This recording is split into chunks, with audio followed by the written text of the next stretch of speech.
Please, it is 6:32 and let's go. Really? Let's go.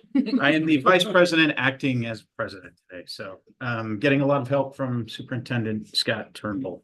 The first thing I'd like to do is bring up Principal Killian for the special Pledge of Allegiance.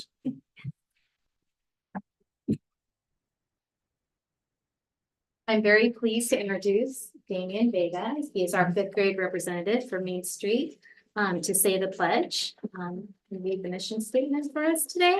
There's going to be a lot of great things you're going to hear about you from your teachers, but I just want to make a comment that every time I see Damian, he's got a smile on his face. He has a great sense of humor. He's full of joy, super engaged, and has a lot of friends. I'm just very proud of him. Yeah. Please stand. Place your hand on your heart. Ready? Begin. I pledge allegiance to the flag of the United States of America and to the republic for which it stands, one nation under God, indivisible, with liberty and justice for all.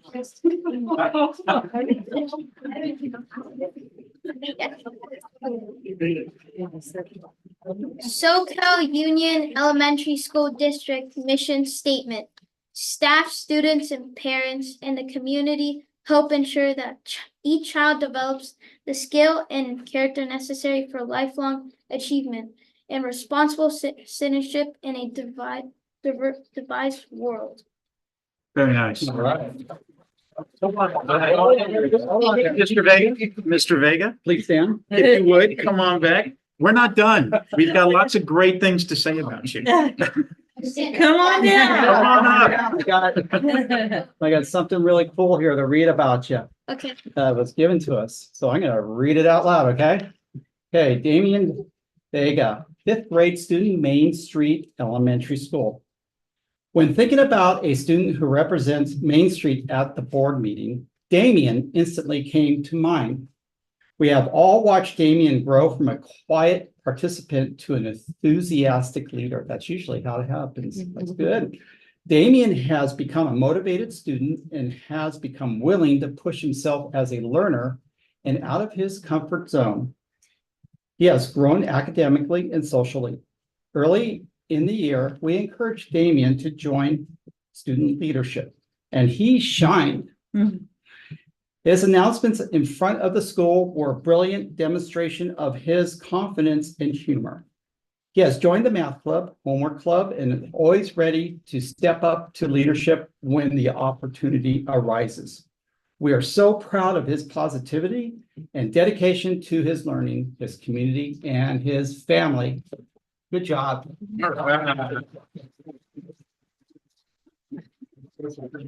Now, before you go, Damian, two things. One, I'd love to get a picture of you with us, with your family, if they're all here. And if you want, you can pick something out of the little goodie bin, or if you have a family or a sister here too, you can get something for them as well. You look great, by the way. I love you dressed up. Very sharp. I'll get this. I would pick the same one. Oh. Awesome. Yeah. Yeah. You have some siblings outside too, right? You can pick Yeah. one for each of them if you like. Yeah. Yeah. I'll just pick one for my little brother. Okay, good. That's nice. You got it. Can we get a photo? Are your parents, is your brother here? Yeah. Thanks. They were waiting Right outside. now. They may have gone to the park. They had little ones. Oh, gotcha. Then how about if we just We take can, a yeah. picture for now with you, if that's okay? Yeah. All right. Yeah,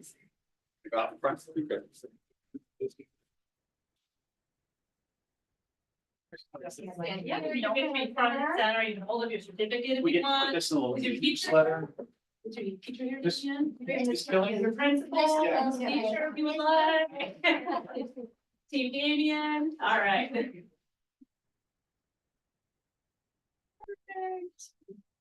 Thank you, Damian.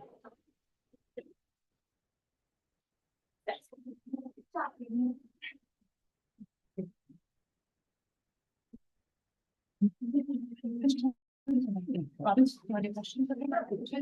Yeah. Damien, do you mind if we ask you some questions? Awesome. Come on up again. You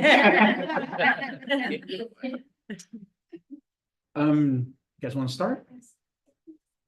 Yeah, I can start. What, so you are part of the math club. What other things do you like to do Like outside? hobbies? Yeah. Well, I'm gonna start wrestling. I like skateboarding, and I also like playing football at school. Nice. How long have you been skateboarding? I just started this last year, so yeah. Awesome. Let's see, this is a customary question that we like to ask a lot of students. Every answer is fine, but do you have any pets at home? And if so, do you want to tell us about them? No, I don't. But I have a neighbor, Uh-huh. and his cat. It went on my roof before, Oh, geez. like a few days ago. Okay. Yeah. Did it come out? Did it Yeah. come down on its own or did it need It's some? no. Oh. Is it okay? Did it take one of the lives or is it all right? It's all right. Yeah. Cool. Well, thank you for being here. It's fun getting to know you. Yeah, it's great. And then do you do morning announcements? Morning announcements. I've done it I think one time. Like Okay. two. Yeah, Oh. I've done it before. Like, what voice do you use? Do you use like character voices or you use your own voice? I use my own voice. It must be fun doing that. Yeah. How's leadership going? Huh? How's leadership going? It's going pretty good. Mm-hmm. Yeah. What do you do in leadership? Leadership. Lead. Wait, school service? Yeah, Oh. I'm sorry, yeah. Oh, I'm not in it anymore, but I used to Oh. do it. Okay, that's awesome. And then football, are you playing flag football? No, but I play it at my school. I do it for Sure. fun. I was going to ask you what position you like to play. I just like run and then they just like throw the ball to me, but I really suck at catching, so I need to work on that. You're going to have to, because I don't know if you're aware, but after Main Street, you go to New Brighton, right? Yeah. You've got a great football team at New Yeah. Brighton, and then you might go to Soquel.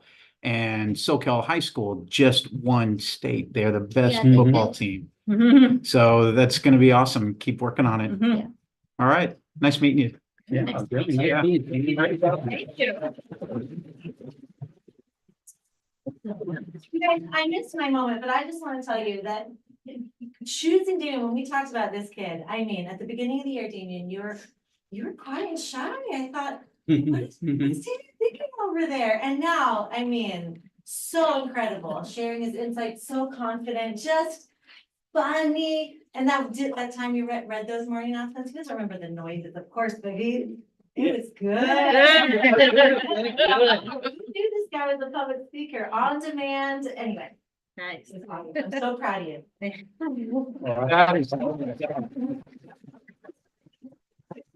And that's a great lifelong skill too, being able to get up in front of people and talk and not freeze and freak out. Yeah. So really cool, man. Mhm. All right. So with that, I believe Scott Turnbull has a few announcements. Yes, one, before we get to the adoption of the agenda, a couple of items. One, we need to pull item 3B, recognition of AXA award winners, not because we don't want to do it, but one of the members is sick and we want to make an appropriate big deal about it. So we're going to table that till next board meeting, May 1st. Second thing is you may have noticed that our board president is participating virtually. And that was due to an illness. And so I know we all wish her well, first and foremost, President Callie. So that's the first thing. And then we have to go through a little bit of formality to make this compliant for her to be able to participate through teleconferencing. So I'm just going to read this. Teleconferencing for an individual board member, which ironically is connected to our board policy first reading tonight. This falls under AB 2449, which sunsets at the end of 2025. Key difference between AB 2449 and the pre-pandemic teleconferencing for an individual board member is that the remote location does not have to be identified on the agenda or accessible to the public. Another key difference is that the rest of the board has to vote on it. Obviously, it won't be on the agenda because, well, how could we have known a board member would call in sick tonight? So Callie has notified the board via the superintendent at her earliest convenience. She has, under this guidelines, what's called just cause with an illness, one of the allowable definitions of just cause. This provision can be used no more than twice in a calendar year by any one individual board member. This is Callie's first request, no No issue there. So just prior to adoption of the agenda, the rest of the board must take action in their normal fashion to consider approving Callie's request to participate in this meeting via teleconferencing due to illness. Would someone like to make this motion? I'll make the motion. I'll second. All in favor? Aye. Callie, you're in. All right. Welcome. Yeah, me pets. All right, so we will start out with the, Yeah, you want to make a motion to adopt the agenda now? gotcha. So I'd like to make a motion to adopt the agenda. I'll make the motion. Thank you. I With the haven't done the changes. roll. I haven't done the roll. Oh, thank you. Oh, so, all right, we Oh. have the roll call. Trustee Gray. Here. Trustee Jackson Miller. Here. Trustee Donnelly. Here. Trustee Dickinson. Present. Trustee Edmondson. Present. Right. Great. So now I'd like to make a motion to adopt the agenda. I'll do it again with the changes. Thank you. Good. I'll second. Oh, okay. Sorry. I thought you made the motion and you seconded. You made the motion. I made a motion. yeah. Awesome. Great. All in favor? Who's on? All in favor? Aye. Aye. Any opposed? All right, and now we're gonna go on to the consent agenda. All right, consider approving the minutes of March 20th. You don't have to go one by one, just put the consent agenda up for adoption. Oh, I'll put the consent agenda up for adoption. I have a comment. Can I make a comment on the consent agenda? So one of the items in the consent agenda was the deleting the board policy on COVID, which I agree that the policy doesn't make sense. There's one sentence in there that I do like and value, and I couldn't find it anywhere else. So I'd like us to, I'll read it and then consider finding a alternate home for it. The board recognizes that students and staff have the right to a safe campus that protects their physical and psychological health and well-being. So I would We like, can point out other places where that exists for you, so. yeah, we I can searched set it up. for it. I Okay. couldn't find it. All right. So that's why I raised it. So I'd like to make a motion to adopt the consent agenda. I make the motion to approve and adopt the consent agenda. I'll second. Excellent. Oh, this is going swimmingly. All in favor? All in favor? Aye. Aye. Aye. Any opposed? Got this. I know. Okay, on to recognition items. Okay, well, one of the best events of the year, every year is the Invention Convention at Main Street. So many people are involved. Our teacher here tonight, Alana Lowe, is a key person in all that. Thank you, Ms. Lowe. Yeah.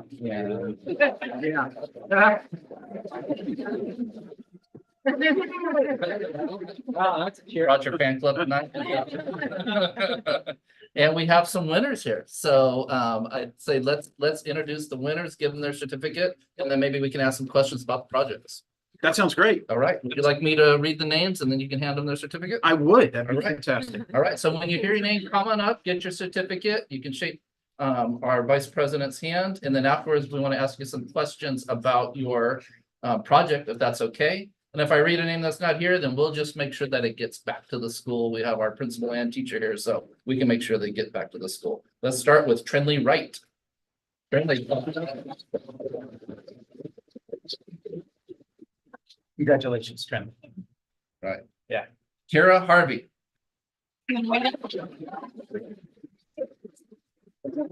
Stay right there and we'll get one big picture, then we'll do the Hi, questions. Kara. Nice to meet you. Congratulations. Stay right there for a picture. We'll leave a little room right here in the middle so they can come up. You guys can scooch a little closer. There you are. Yeah, Mangold. Congratulations, Sheila. Mhm. Nice to meet you. Right, Benjamin Hardy.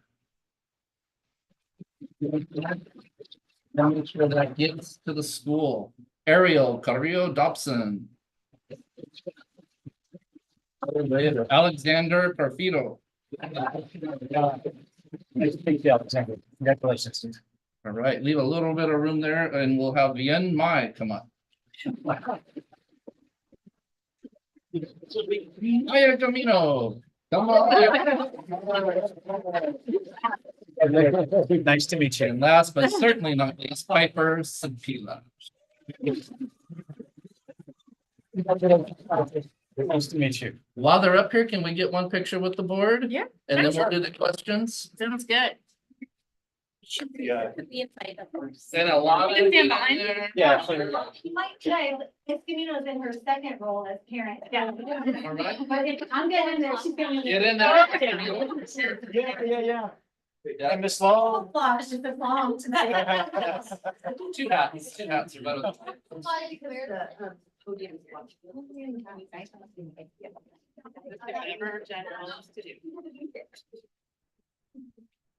Yeah, there we go. It's still like celebrities with all those cameras up there?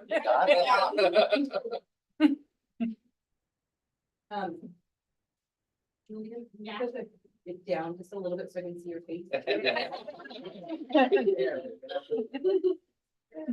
Thank you. Don't go anywhere, don't go anywhere. Yeah, we got a little question, we got a few questions. How about, can you just kind of move over to this side a little bit and face these board members? They're gonna be the ones asking you questions. That way the audience can still kind of see. So this is gonna come as a complete shock, but you are the most exciting part of our evening. So. And Damien, of course. Right. Damien. Right. The Main Street energy is. Right, yeah. Nice, I like that. Who are your t-shirts? Well,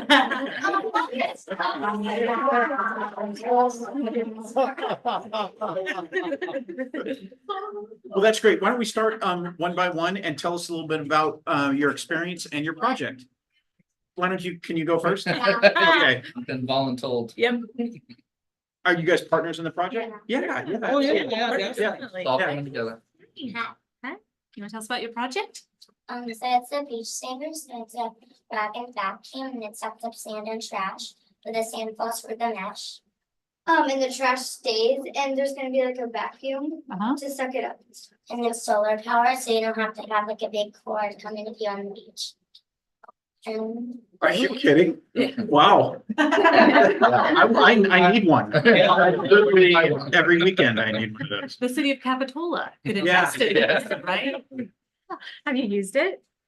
we, not yet, because we don't have it like on, but we tested. Yeah. Yeah. Mhm. And how did you come up with the idea? From like seeing trash at the beach and just thinking of a solution. First, we just wanted to like have an idea of saving the pollution. And then first idea was a backpack vacuum, and then the wagon vacuum and carry more trash. Yeah. Awesome. Nice Right, iteration. picture it. So it's a wagon and then you have the vacuum on top. And then the Well, the screen vacuum to the side and the solar panels on. on top, okay, and then. It brings in the sand and trash and then filters out the sand, leaves the trash on top. Yeah. Wow, that's great. Thank That's wonderful. How'd you guys hook up to solar? That sounds pretty Oh, yeah. confusing. Well, we have these little things. We're probably not gonna use them for a real one, it's a little too small, but we'll like do the solar and we don't have it on yet, but it'll be like right on top.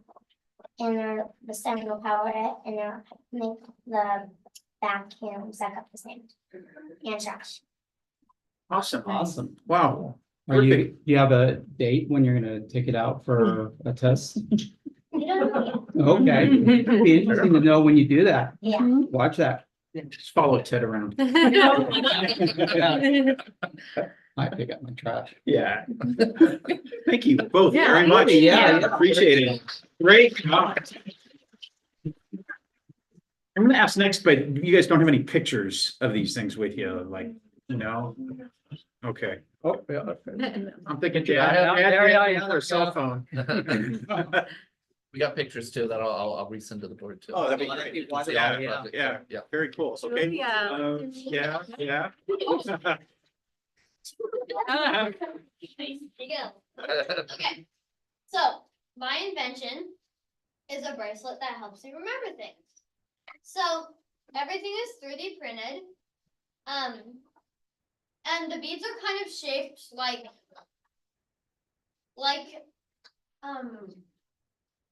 a squished oval. So they like sort of wrap around your wrist. So it's like more comfortable.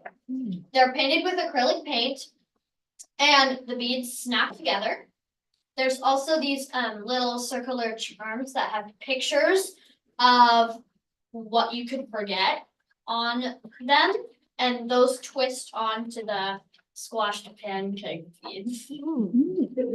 And so you wear the bracelet and it's supposed to help you remember your things so you don't forget it anymore. Oh God, what was I gonna say? Oh yeah, it's called mementos. What's it called? Mementos. Okay. It means in Latin, Yeah. remember beads. Wow, okay. I definitely need one of those. In the shape of keys. Yeah, wallet keys, board meetings. So then if I had one, I would have a bracelet, of course, but then it have different charms like board meetings, my glasses or, whatever, the Yeah. dog or. So my invention was mostly like for kids, but I could probably. Oh, yeah. Yeah, basically, that's the model for you. That's even better. Yeah, I don't think kids will forget. Cause I mean, I used to write on my hand when I was in middle school and in high school. That was how I would remember, like, feed the dogs, like, I don't know, all the other thing, pick up the mail.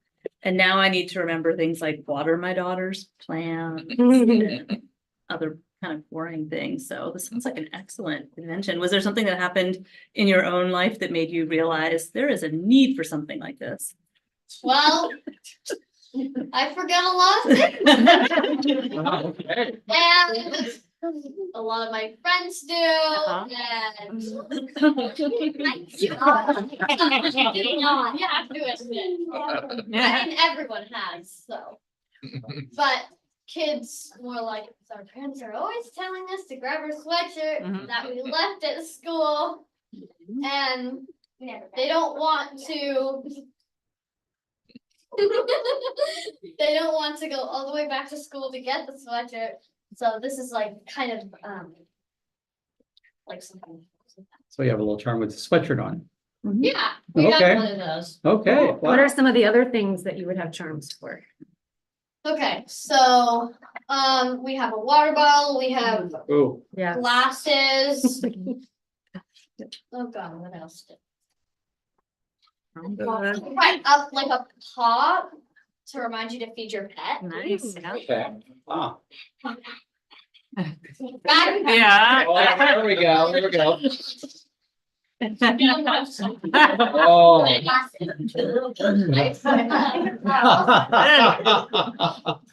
I'm So in glad case this you don't is have being friends recorded on behind you reminding you of things all the time, you gotta raise.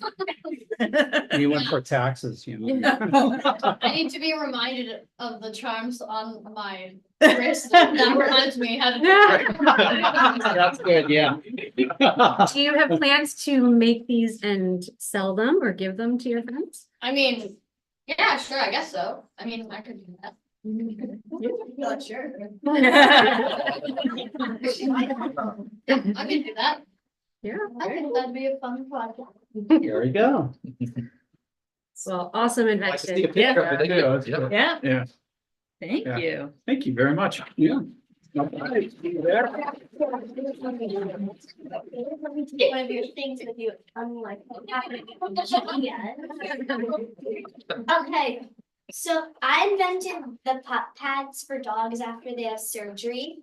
I invented it because my dog, she had surgery and I wanted to make like a recovery like pad or blanket for her that she could lay on and like help her recover or like smoothly. It's heated at the right temperature that dogs enjoy, which is, I think if I'm remembering that, I'll leave some of Julia's beads. There we go. Like 75 to 78, yeah, that's right. 75 to 78 degrees, and I made sure it was like 70 degrees stuff. And it also has a fragrance.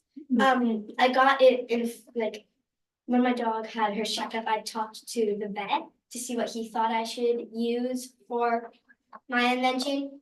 And he told me like for like what fragrances I should use, like he wrote down like a list of all the things I should use. So I ended up buying 2 of them and testing whichever was more effective than which I would pick. So then I would put that one thinking. I tested them on my dogs by like spraying it on one of the reds and spraying it on the other one, and just lay down.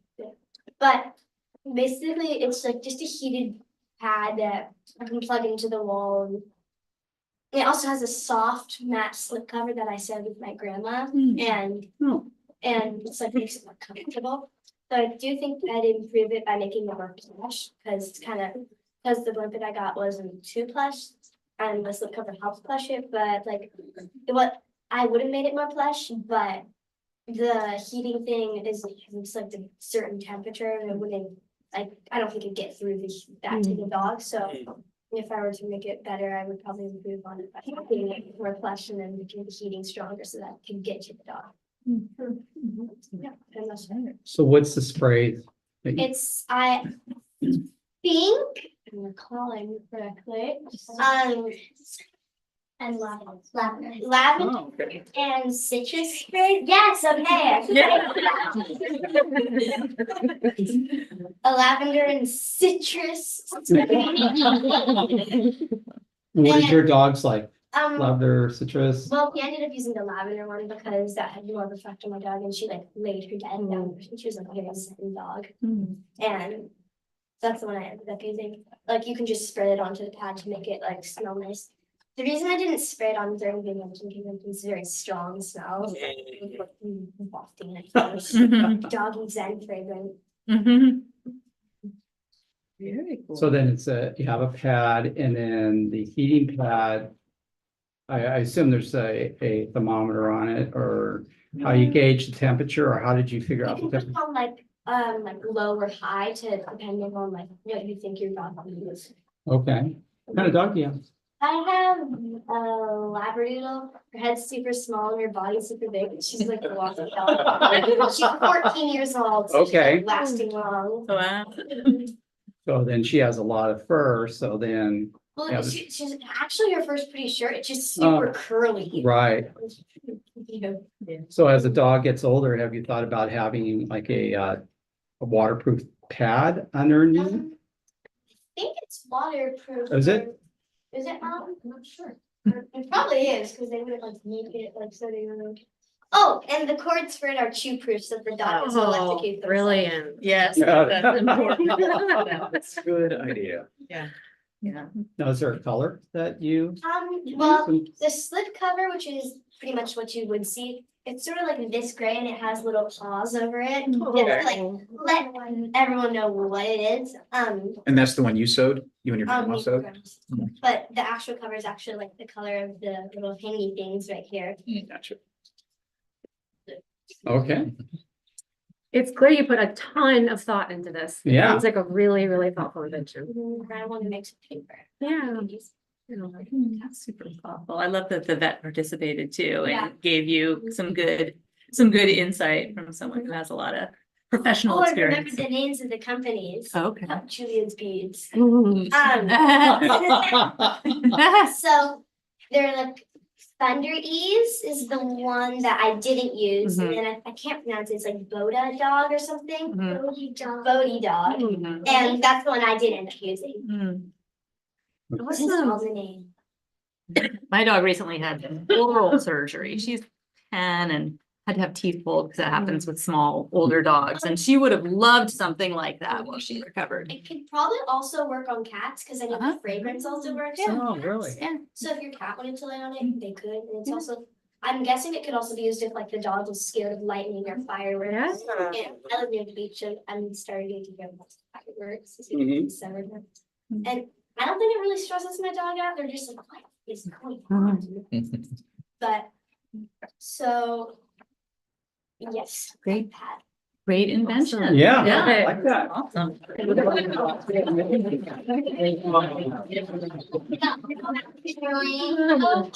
All right. So I invented the car saver. I invented the car saver. Okay, well, anyway, what it does is you put it on top of your car and it's always looking for obstacles. So it's like if you see it, if there's an obstacle that's too low for your car or like hood is too high and you're gonna hit the bridge without knowing, this will tell you like a while before you do even get to the bridge. That is fantastic. I needed that when I had a box in my van in the garage, you forget. Y'all know what that is. Anyways, keep going, sorry. Was there something that you like learned about that happened or something that Okay, you knew about yes. in your life that, Well, okay. actually, yes, Let's her go. mom got stuck in the garage. Oh. Yeah. Because of something on top of the car? Yes, yeah, like a storage pod. Okay. So you put on anything like a bike seat and There's the Yeah. highest point of it, High- and it's okay. work. then is it wireless into the It's- car It and actually goes through toward the car battery, so it's like it will charge. The thing will charge from your car's battery, so it's like a okay, connection. Is it a camera or does it use like sonar and radar? Radar. Oh, okay. Cool. Did you see that ship in Baltimore?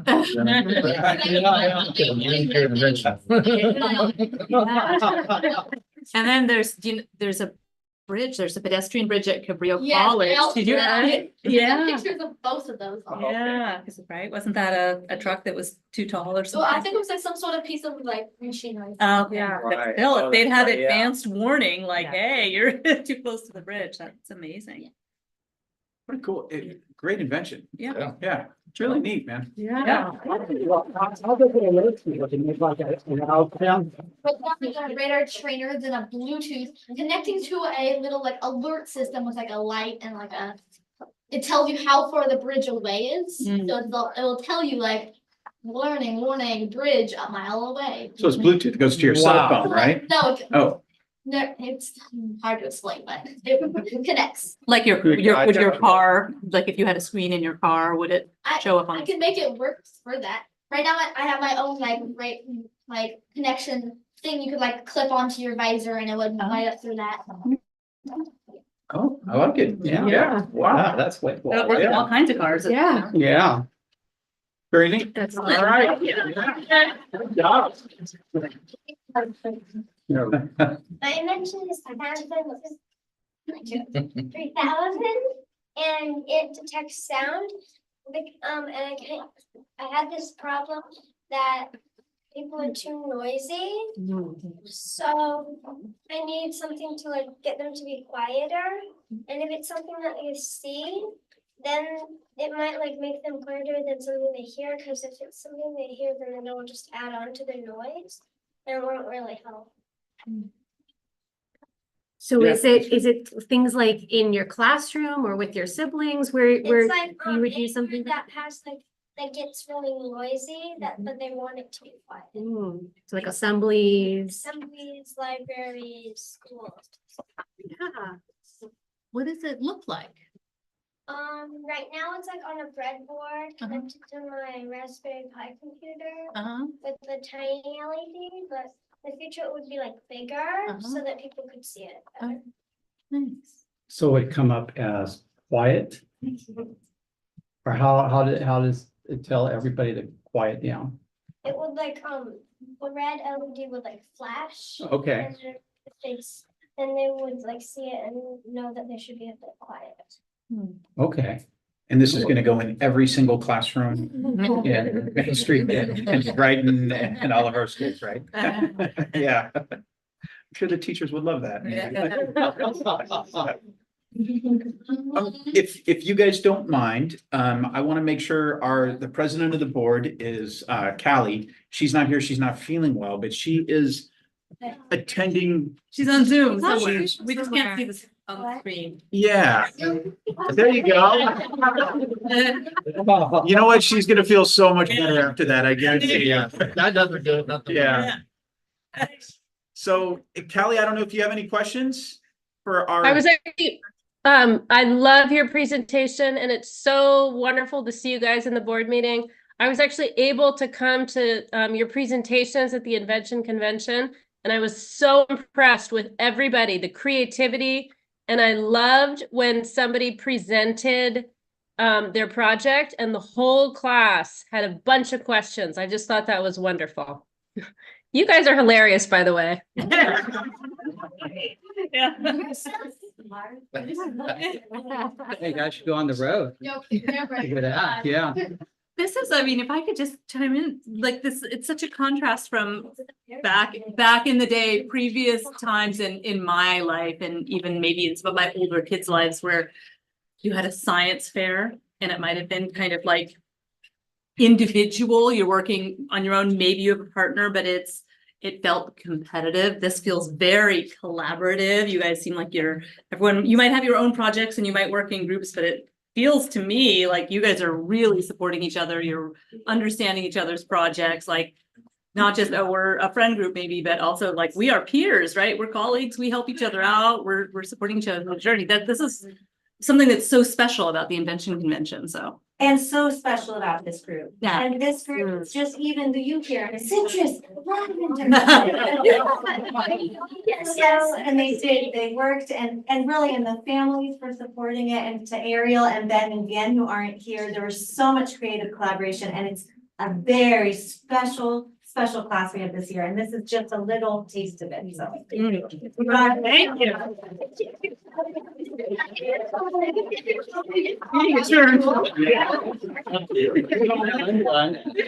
Hey, once again, I just want to say, if it's okay, thank you, Ms. Camino. I know you had a big part in it. Yeah. Not only your daughter being a part of it, but coordinating it. So thank you. Thank you, Ms. Lowe. And a big shout out virtually to Brenda Payne, previous principal at Main Street, who coordinates this whole big thing in the state of California. So thank you all of So before you all go, would you guys like something from the goodie box? All right, great. Oh, No. there might be an eye patch in here. Yeah. You never know. you. Get close to your mom. Yeah. Come up with a present goggle. From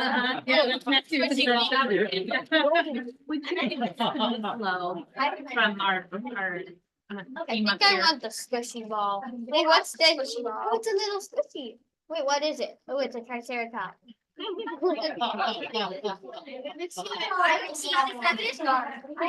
Julia. Thank you. Julia, when you're done, she's gonna give you some flowers to take up to your feet, okay? You got your choice? Okay. You gonna have her take the other one? It's a little So, Ms. squishy. Camino? Yep. Okay. It's like, yeah. It's the mouse. Yes. Yes, I found the thing I won. A dinosaur. Actually, I never knew it was in the box. Yeah. I know. Just went through everything. Now. How are we gonna have a meeting now? Yeah, there we go. Well, Well, the Rubik's cube. Okay. Damien, we'll see you later. Bye, Damien. Thank you. Thank you. If we have one more round of applause. Our teachers, our staff, and our wonderful kids.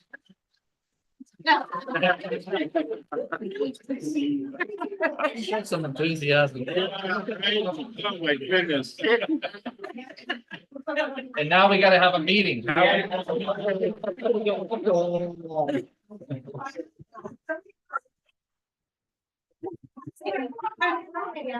I'd like to make a motion that we wait till the end of the from now on, so we have something to look forward to. Great.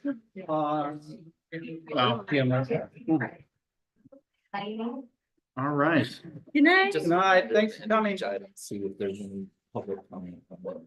Okay. That was fun. Obviously, there's not a lot here. Right. Oh, and Email. I'll say the thing for Enrique. Enrique couldn't be here tonight. Okay. So for CSE, I got a little comment by him. Gotcha. Okay. Does anybody have any comments about the recognitions? Anything on email? Nothing on email, Okay, great. but it was super cool. I concur. So we are obviously moving item 3B and going on to the public hearing items.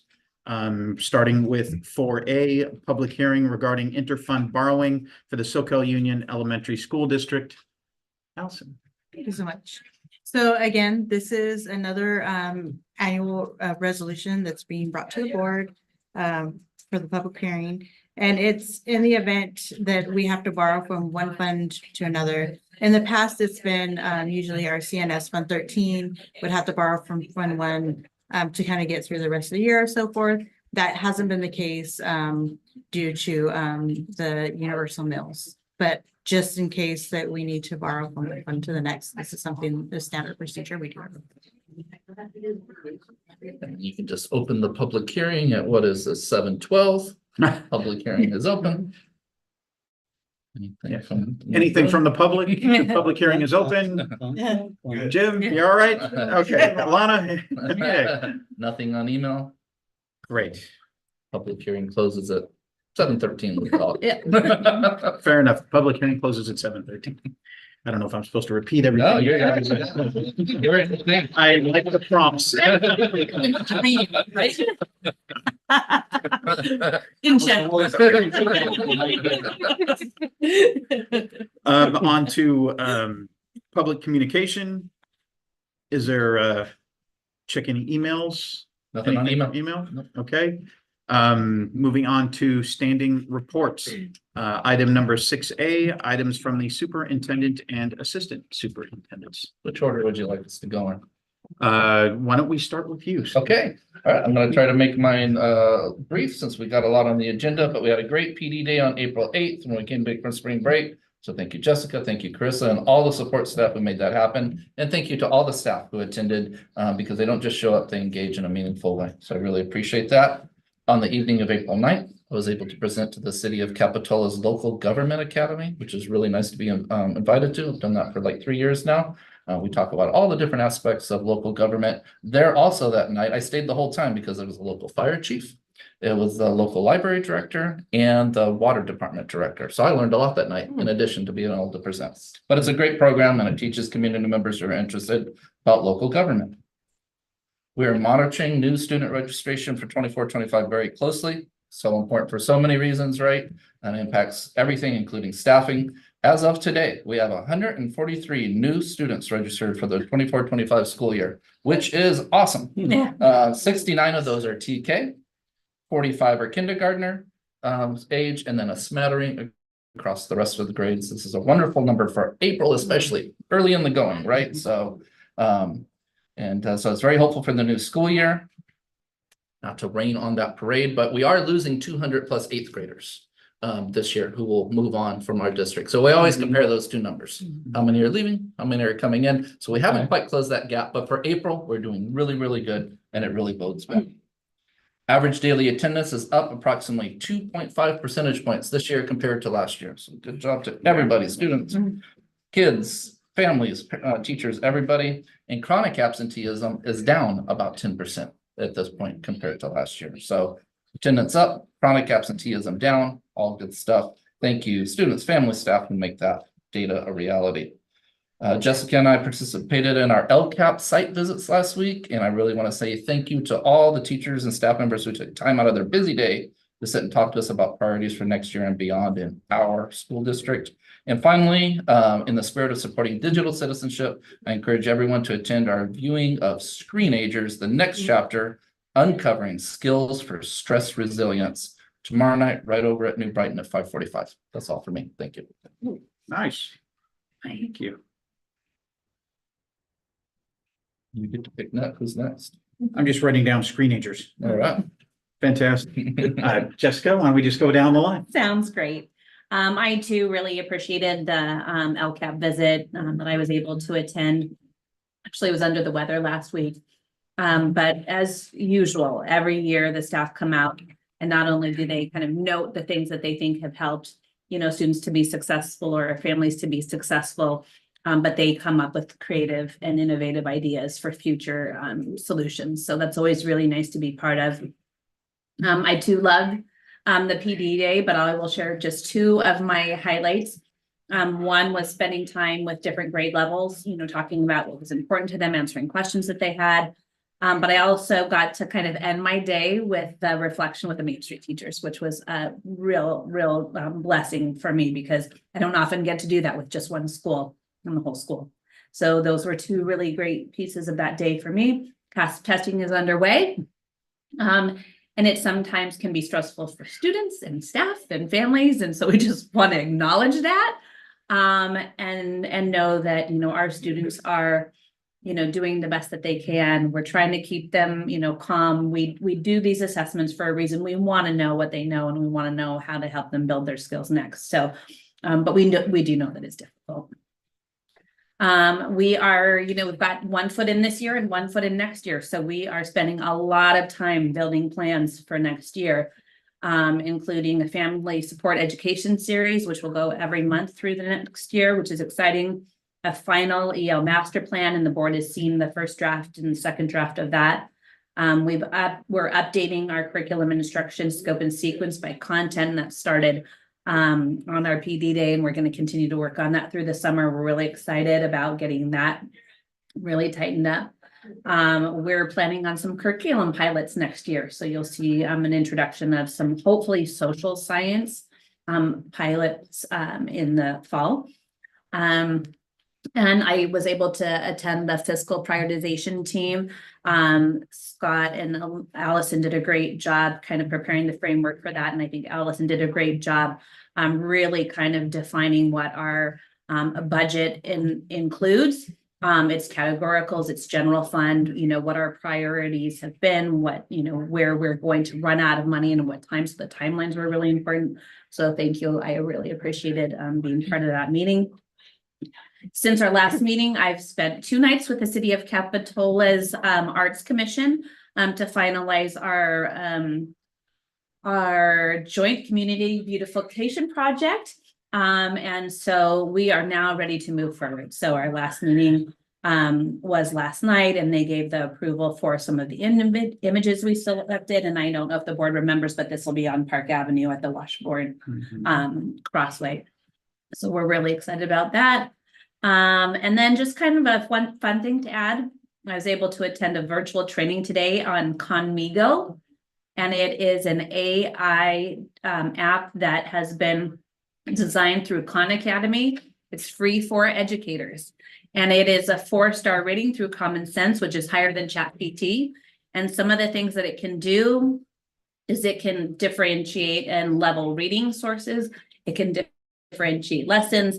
It can create exit tickets. It can create scaffolding, vocabulary, and concepts before a lesson. It has a real life application button, so it can tell you what concept in real life it applies to. It can create accommodation planning for students who are struggling. So I'd encourage you to take a look at it. It's called Conmigo. So that's it for me tonight. Okay.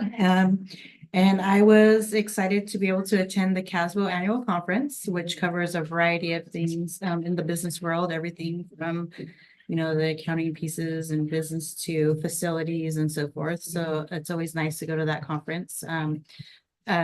George NHE was also able to attend, as well as Steve and who else was, and Lori, my director, as well as Pam. So it was all great because then we can all split up and kind of hit those sessions and cover everything that we need to cover. So that was really nice, and it was a nice team building experience as well. MOTS was extremely busy. Big thank you to Steve and his team. We got the asphalt finished over there for New Brighton. Everything striped, expanded the bike racks. You'll notice that your chairs aren't rolling away from you. You're able to stay in one spot here in the boardroom. So They took it all the way down to the studs. yeah, took it down to the studs, new plywood, and then even John in maintenance, he has never laid floor before, but he went ahead and he really did an excellent job and relayed the floor for us. So that way it was cost savings. So we really appreciate that. And the other thing would be the fiscal prioritization meeting. That went really well. At our next meeting, we will be seeing something from School Services of California that you guys will be able to vote on to see if something you guys would like to go forward on, which really will help us navigate through declining enrollment, to help us better budget, to see what we're looking at. And it's really nice because they're kind of looking at declining enrollment like from an overview outside of our county, right? Because they're able to see across the state. So to kind of get another perspective, it'd be really great to help us really be able to get a grasp on it. Because as of now, it's so it's so unknown, right? We can think it's one thing, but then the next day, oh wow, it's something else. It could be better, it could be worse. So expect to see that at the next part. Great, fantastic.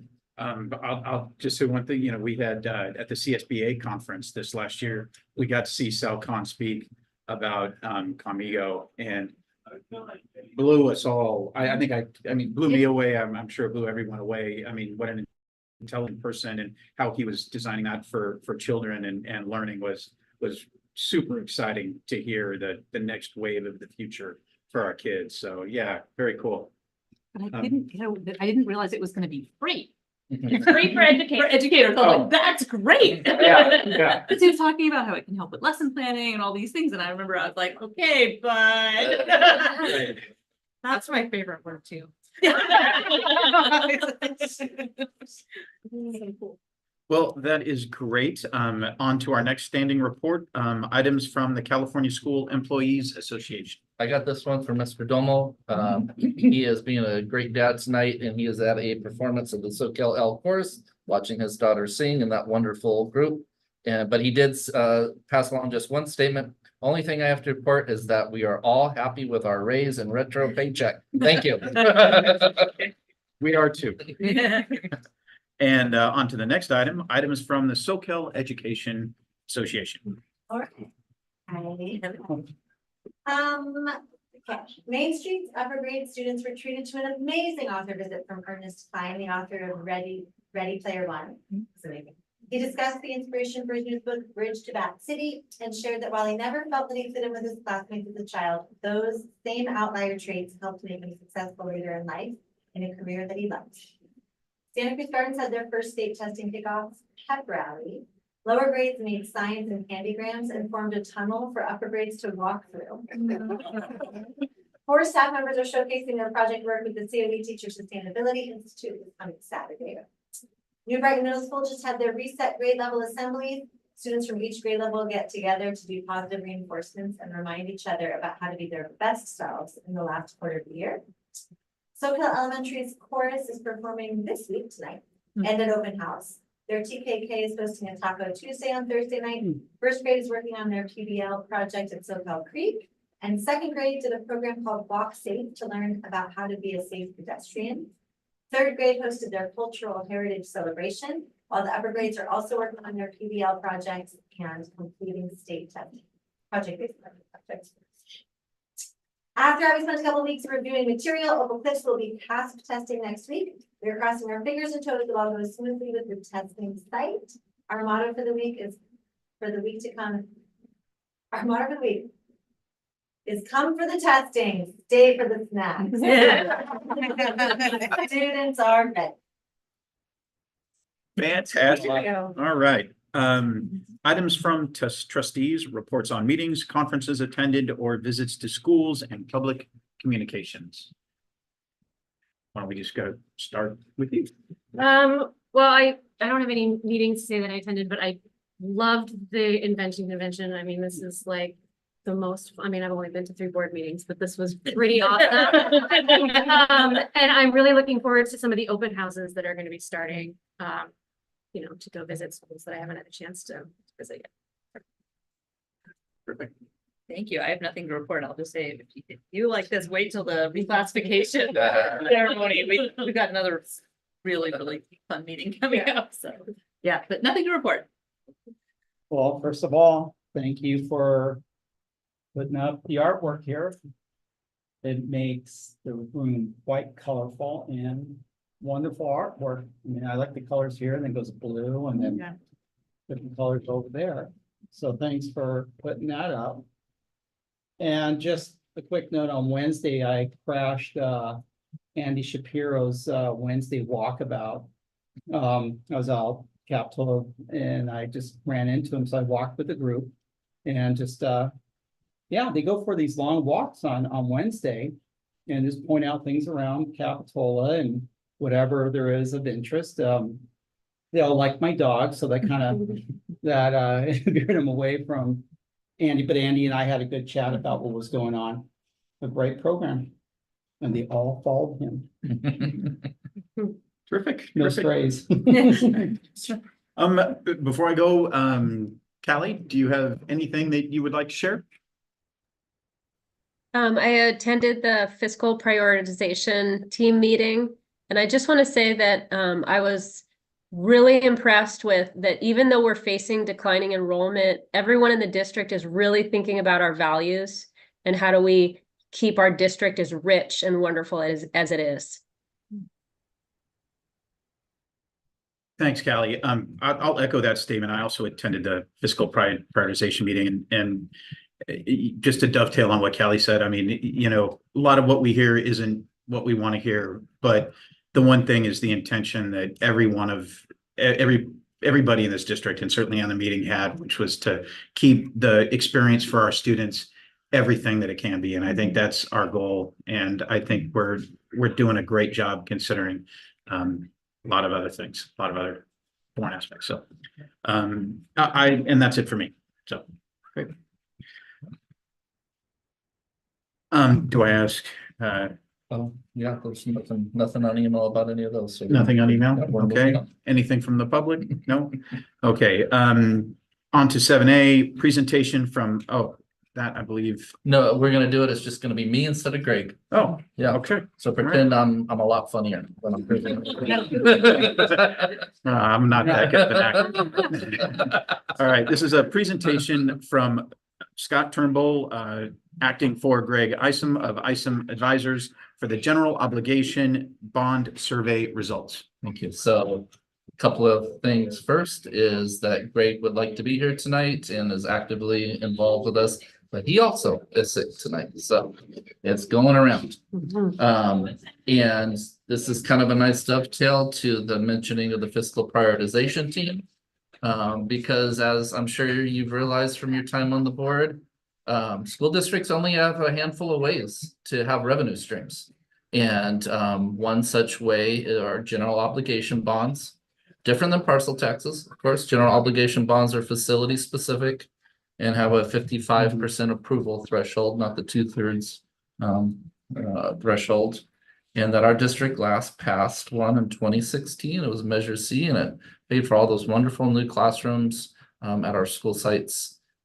Whereas before we had portables, and Craig was actively involved in that. So the district has a rich history with this, and not only a rich history in passing these, but then executing what the voters say that they want to see and what they pass. And so with that in mind, you know that we've had Greg come out and talk to us a little bit. And during March, there was some polling that went on, and so I'm going to present to you about that. And I'm sure you'll have questions, some of which I'll be able to answer. I bet some of which I won't be able to, but we'll take those down and I'll be in touch with Greg. We'll get that information for you. So tonight is actually, it's obviously not an action item, but this is where we're going to be gauging the discussion and seeing if we should be taking next steps and down the road, whether we should be building up community interest in this, because by August 9th is when we have to have something to the county. And obviously for us, that probably means a June board meeting, right? So time is coming around the corner. So without further ado, I'll get into the presentation and move on to, oh, what did George tell me? Scott, first turn it on. Okay, there we go. There we go. So we're obviously currently considering the feasibility and seeing if this is something the community may be open to. The first survey was done the week of March 7th through March 14th. And the survey just kind of feels the temperature out there and see if the community is open to it. Just over 400 individuals were contacted. That's not because only 400 people answered the phone. That's the number they were going for. So, don't read anything into that. And this is what Greg's company does. We worked with Greg for the 2016 bond, and you can see the margin of error there is pretty tight. And so this is not a slipshod kind of poll situation. And so here are the results. And so the first thing they ask is, what do you think about education in California in general? And you can see the first set of data there, kind of all over the place. And then the one to the right is say, how would you rate the quality of education provided by our district? Looking much better, right?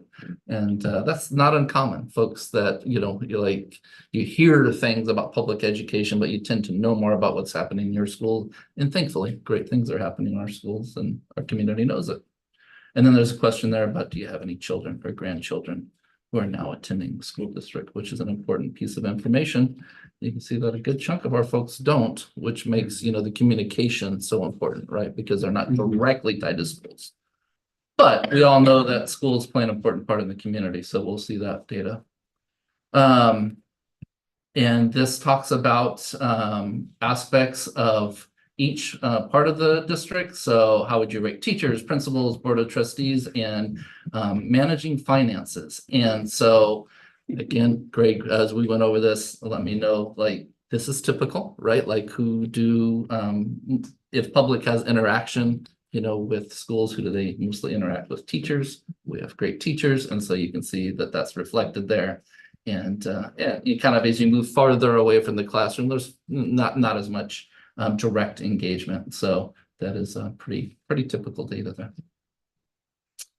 We take a look at the question. This kind of gets to the heart of, like, whether you have kids in school or not. Do you believe good schools improve property values? And hardly anybody disagrees with that, which is great. And because the state continues to reduce funding for facility improvements, local voters need to do more to protect the quality of facilities in their public schools. And that was an agree or disagree, and 3/4 of the folks agree with that. Over 3/4, almost 80% agree with that fact. Okay, so the next one is taking a look at the threshold. So if the district is looking to pass a bond, this asks, you know, how would they vote right off the bat? And so you can see that we have about a 64% right off that. So that's pre-education about. So that's a great number to start on. These numbers are very similar to what we saw in 2016. And obviously that bond passed. This one goes a little bit more into specific projects and what kind of projects would community members be most supportive of. You can see repairing and replacing leaky roofs. That seems like something that would touch just about anybody's heart, right? If a school has a leaky roof, let's get that fixed. And takes a look at all the different safety and security improvements, plumbing, electrical systems, modernizing classrooms, covers the gamut here on these two slides. Heating and ventilation, upgrading playgrounds. I know that that's a big one for our district. If the board does decide to go out for a bond, is improving our fields, especially, amongst many other things, but that is a key thing to me. Improving technology, PE fields there specifically, and making energy efficient improvements. So, and all polled very well. All right, so this gets down more into the specific numbers. And so they kind of ask 3 thresholds, and a bond goes, you know, a certain amount per $100,000 of assessed value. And so you can see the numbers moving from the lowest amount per $100,000, $19, and having a relatively high level of support there. $25 still a very high level of support, and even at $30, a little bit less. Obviously, you lose a few people along the way if you increase, but not as significantly a reduced number there in terms of support. And again, that's all pre-education. So here is numbers. And Greg said this is not typical, that it doesn't always show, you know, this amount of improvement after getting some education, meaning that, okay, are you interested in passing a bond? Yes or no? Now, let me tell you a little bit more about what the school district may need now, you know, and looking at changes into that. So this is really good for us. This means that our voters in general are willing to be engaged, listen, and learn about what our school needs, what our schools need. And so you can see that both before and after some educational pieces, the support remains fairly strong. Let's talk about conclusions and recommendations. So in general, 79% of the district voters believe in more funding. That's a great number to start with. Initial support was at about 65%. Lean yes is, you know, like like some, I don't know, and then you kind of say, okay, if you had to vote, what would you vote? And with a little bit of pressure, that's that 3.4% that we're kind of in the middle, said, okay, I'd lean yes. With 6.7% undecided. And then all projects to received over 70%. So, you know, that's a great sign. That means we could really let the public know what our needs are, and there's not already a preconceived notion about what would be supported and what wouldn't be. Voters were supportive of all the different tax levels. Obviously, a little bit of differences, you know, with the higher ones, but not significant. And it's above the 55% threshold. So from Greg's perspective and his long history in working with these, he would recommend that the board consider moving forward with one. And that's either it or my clicker is not working. Okay, thank you. I couldn't remember. So a lot of good information here, and I'd love to hear any questions the board has. I'll answer what I can. I'll take back to Greg what I can answer. It's good news. Yeah. Yeah. I mean, I know we've read through this a few times. Yeah, and, yeah. I mean, do you guys have any questions? Just about this, oh, sorry. Go ahead. No, just, I mean, just about the survey, was it listed as Center for Study? Center for 510, the 510. No, I actually just looked at my phone because I got one of the calls. Mhm. And What so it was it? said something like voter poll. Oh, okay, because I kept. So you getting know Center I for picked Study. up. Hey, I'm not Where'd you both come in? It is. I know. I actually have a can't plan the for answers, but when they asked how I thought the Board of Trustees was doing. I was like, I don't even think I can answer. I will say though, that the person doing the calling did a really good okay. job with the education piece. And, you know, sometimes you get calls like this because I am a person who has my cell phone number on the voter rolls, you know, sometimes it's like someone is reading it in this very like, you know, Mhm. dull kind of voice. They don't sound engaging at all. Like it was a personable, warm human being on the line who asked the questions in a thoughtful way. And it was a good experience. So for my own little phone call, I felt like, you know what, I think we got some good honest Okay. answers from folks. Let's have that first-hand experience. Yeah. But I don't have any other questions because been through it before. And that's your I first trust- rodeo, huh? Not my first rodeo with this. I really trust Greg's work, and I think this is good data. Is there a list already of the things that we would want to use the bond measure for so that there's sort of prioritization based Yeah. on the three? That would be part, I mean, so yes and no. So yes, in that we have a master facilities plan that the board approved just a short while ago. So we kind of know what we need. And it probably won't be able to do every single thing in that master facilities plan.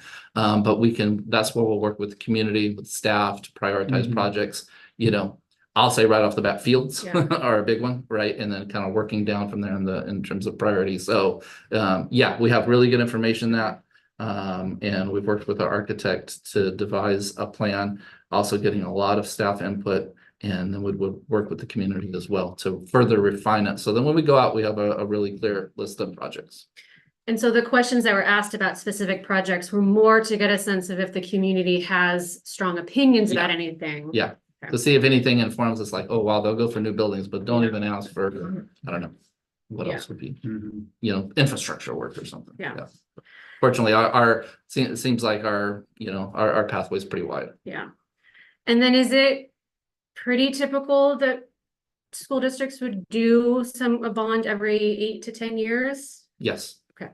I don't know if there's any exact typical of what's Mhm. typical. You kind of go by your needs and everything, but it's certainly not atypical. Yeah. I don't think I have any other questions. Anything from the community? Anything from the community? Anything on email? I don't think anything.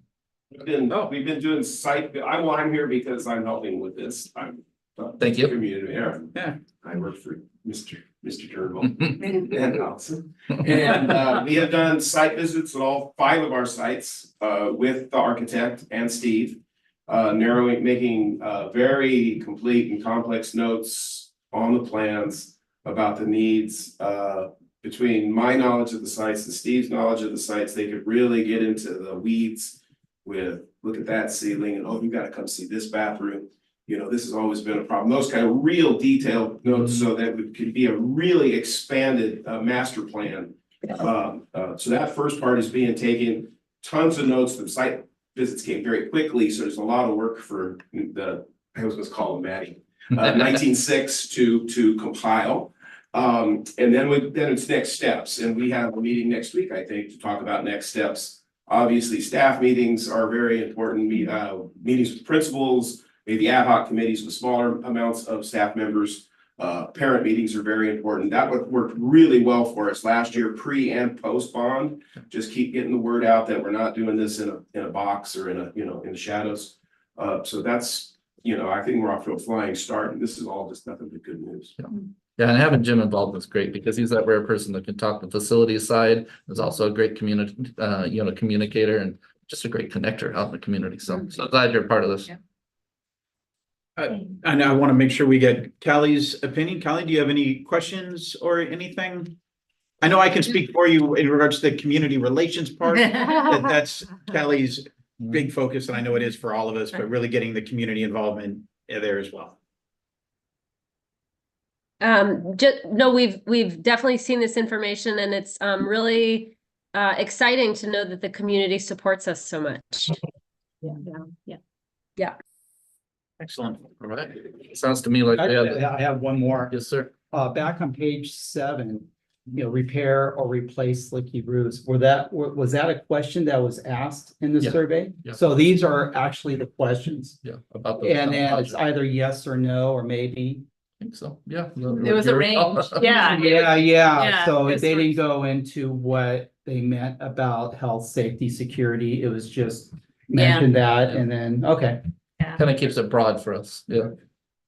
It is good to stay broad, but security is a really important part. And that's one of the things we've looked really, closely at, how easy it is for just a citizen to get onto a campus. How do we make it safer for the school office? And it's because, some of these, SoCal's office was probably, designed in A long time ago. 50s, Yeah. So to look at all of that and just to make it safer for everyone is really high priority. 100%. Yeah. Thanks. Sure. Yeah. Well, feeling the temperature of the room, I'm going to keep the board engaged in our work here and target June to bring you a resolution to consider put something on the ballot. So thank you for the questions and thanks for the support. Every time. Yeah. Okay. On that note. I'll see you later. Good seeing you. On 7C, I give the superintendent a thumbs. I'll pay you later. Bye now. Good night. All We're gonna right. do that for the board Yeah, tonight. that's great. Okay, on to 7B, discussion regarding Board of Trustees self-evaluation process.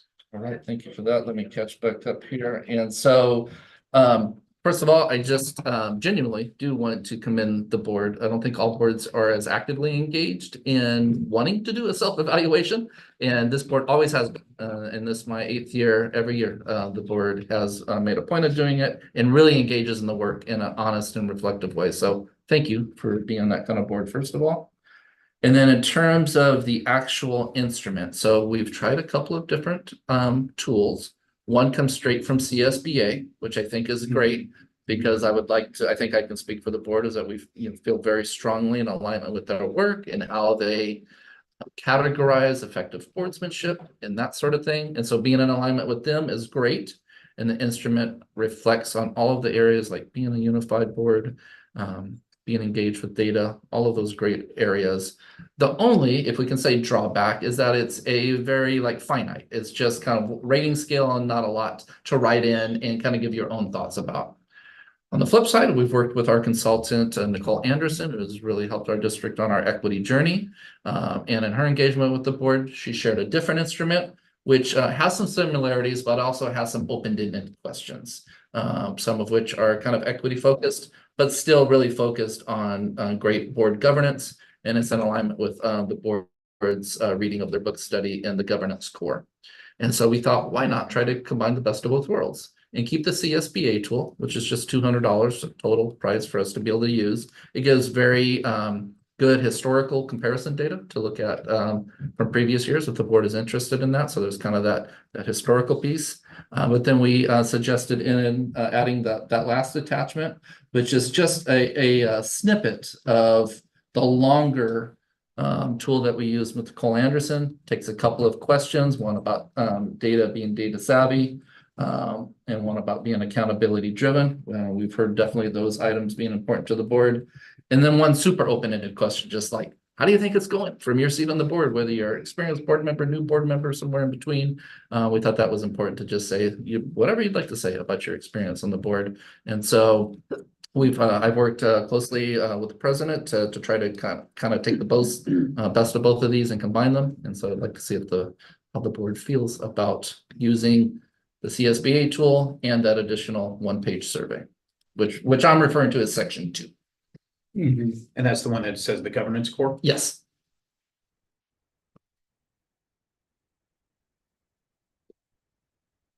Well, I think I know the answer, but I just want to double check. I think it's a great plan personally. I think we've appreciated kind of the convenience of the CSBA. The convenience and the cost is also very good, the CSBA self-evaluation. And then, we each take our individual quizzes or, and we each do our own survey and then it gets put together and then it's in a board docket. And so we talk about it. And so I'm envisioning the second piece of it, part 2, is more of a like introspective self, like we each answer the questions ourselves. We hold on to our own individual answers and we have a group discussion at the meeting. Just wanted to make sure it's not something that we like send in to anyone or anything like that. Because it seems like a good introspective. Okay. Yes, thanks for the clarifying question and answers. Yes. Okay, thank you. Yeah, I had a similar question, so thanks for asking. I personally, I mean, obviously I haven't been involved in the ones in the past, but I really like the idea of having something that's very kind of just quantitative ratings and then room for some open-ended. I think it's a really nice balance. Great. So I would very supportive of it. Callie, what do you think? Well, Scott and I, kind of crafted this idea. And I think you guys are really getting kind of the essence of what we were trying to bring forward to the board was that tool, like Scott said, that we can kind of reference how our improvement is with the CSBA tool. And then that more open-ended, equity-driven questions where we can kind of touch base with more of a discussion on some of these bigger things that we really value in our district. Great. Thank you very much, Callie and Scott, for putting this all together. I know there's a lot of work and thought goes into it. I certainly appreciate it. I'm with my peers over here. I agree. I like the idea of having something that's a little bit more data driven and then a nice, as Amanda put it, introspective piece where we can certainly review our thoughts and give ourselves a chance at self-reflection and see how we're doing and what we can do better. For sure. Thank you. All right. I will plan to set up the CSBA one. Probably take a week or so to get everything set up, but at some point you'll get a link from CSBA to do that quantitative piece. And then I'll make a just like a survey format for you to be able to fill out the other 3 questions. Great. So do I participate in this as well, even Yes. though it's such a short tenure? Yes. Okay. It's actually great to have the different perspective. Experienced and Oh yeah, you're not relative. getting I just wanted to. There's always there's a not sure option on the CSBA one. So if there's something you're like, we haven't even gotten to that yet. Yeah, I remember I was fairly new too when we Yeah. did this the first time too, and it's a good Yeah, thing. yeah. It's fun. Okay, anything from the public? Nothing on email. Nothing on email. All right, 7D, discussion regarding updates in the local. Oh, no, sorry. 7C, discussion regarding superintendent evaluation process.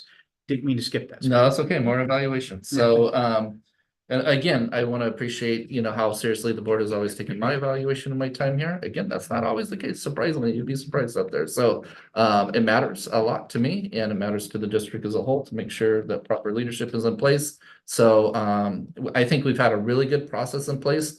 I would say, as we had a lot of changeover, there was some questions about whether we kind of need a facilitator in there to, to help with the nuts and bolts, maybe to keep things on point a little bit. And so we kind of considered that, talked about that a little bit with board president. With a new board, they say anytime you change even one member of a team, that's a new team, right? And so we kind of have a new team in place. And so what we landed on for this time around is to try what has been in place to continue that.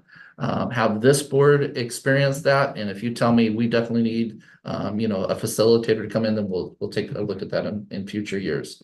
But the process as it has been is, as you will see outlined here, is there's a chance to kind of for each individual board member to submit their own input on my performance, and then you come to after hearing my report on my goals.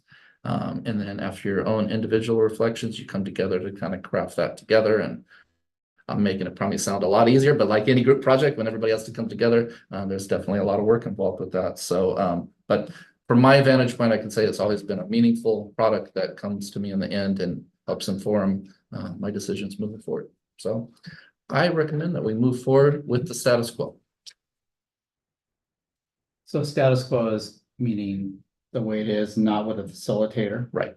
At what point would you want to bring a facilitator? I would defer to the board on that. Like I said, Right. for me, it's really been working. I would want to hear your input about this process as this 5-member team. Once you concluded this time, it's like, hey, no, we got this. It kind of went back in sync and felt the way, felt that it was a manageable project, or no, we definitely needed somebody to help facilitate it. So I would love to hear your input after going through it this year.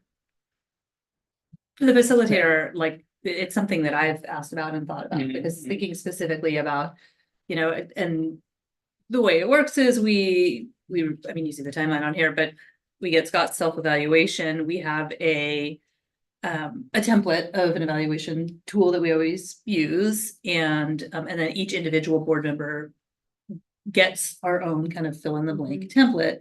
And then someone, usually the president, receives those by a deadline and at least kind of cuts and pastes everyone's answers. We usually do like color coded text or something, but tries to create one document that has, again, mostly just cut and pasted, but like all 5 members' answers in each section.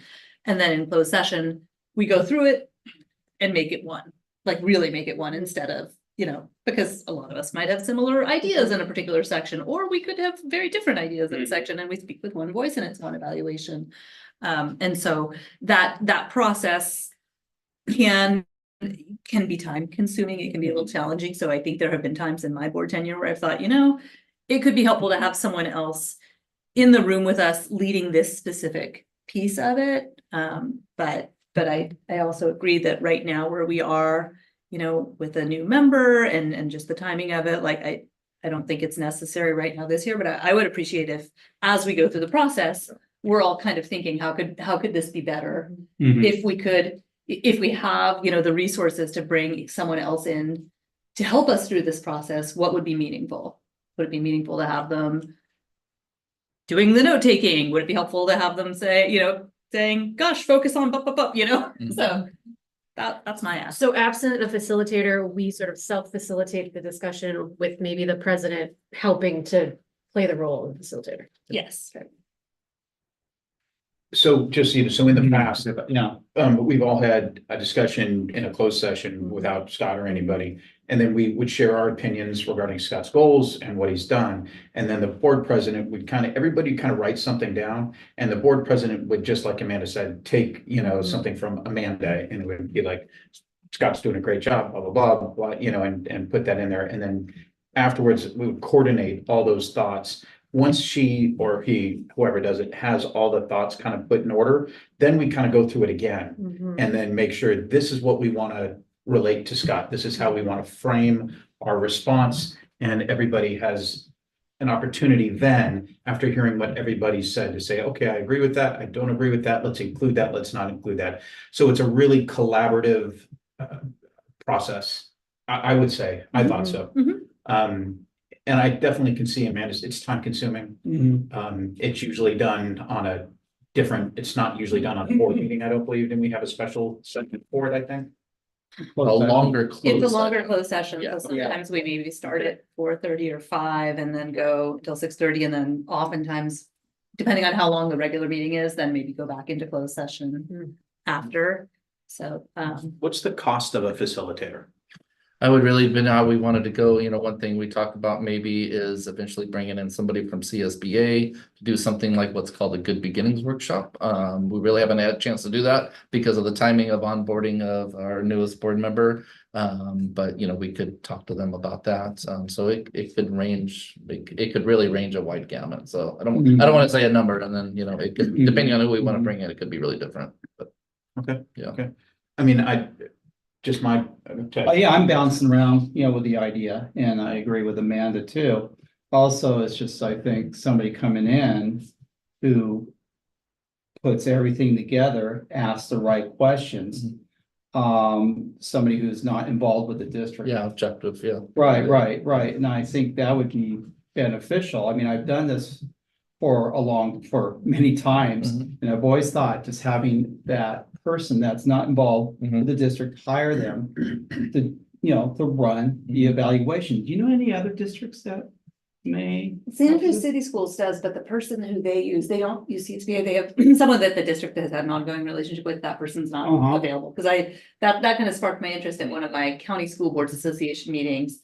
One of their trustees mentioned it and I was like, oh, and I got the name and passed it along. And so I think a number of districts do it. I think it's interesting too, thinking about it in terms of having, us working on like having a good beginnings type workshop, something where we do general governance stuff and then seeing if that person might be available or again, depending on cost, right? But if that's something we could work towards in the future, I don't see it being on the right timeline for this year, but it would be really helpful for us to go through it this year and think, okay, what would make this, what would make this more efficient? What would make this, as meaningful, but maybe a little easier. I know, CSBA, they plug doing this, the superintendent's evaluation. I never sat in any of those courses, but it's something that I think it would be a really good idea to do. Yeah, it kind of connects back remember that CSBA workshop, the one with, I think it was Napa, that school district, and they were talking about everything kind of, it was mostly like on goal setting, but it was also totally connected in with the superintendent's evaluation. So that's something to.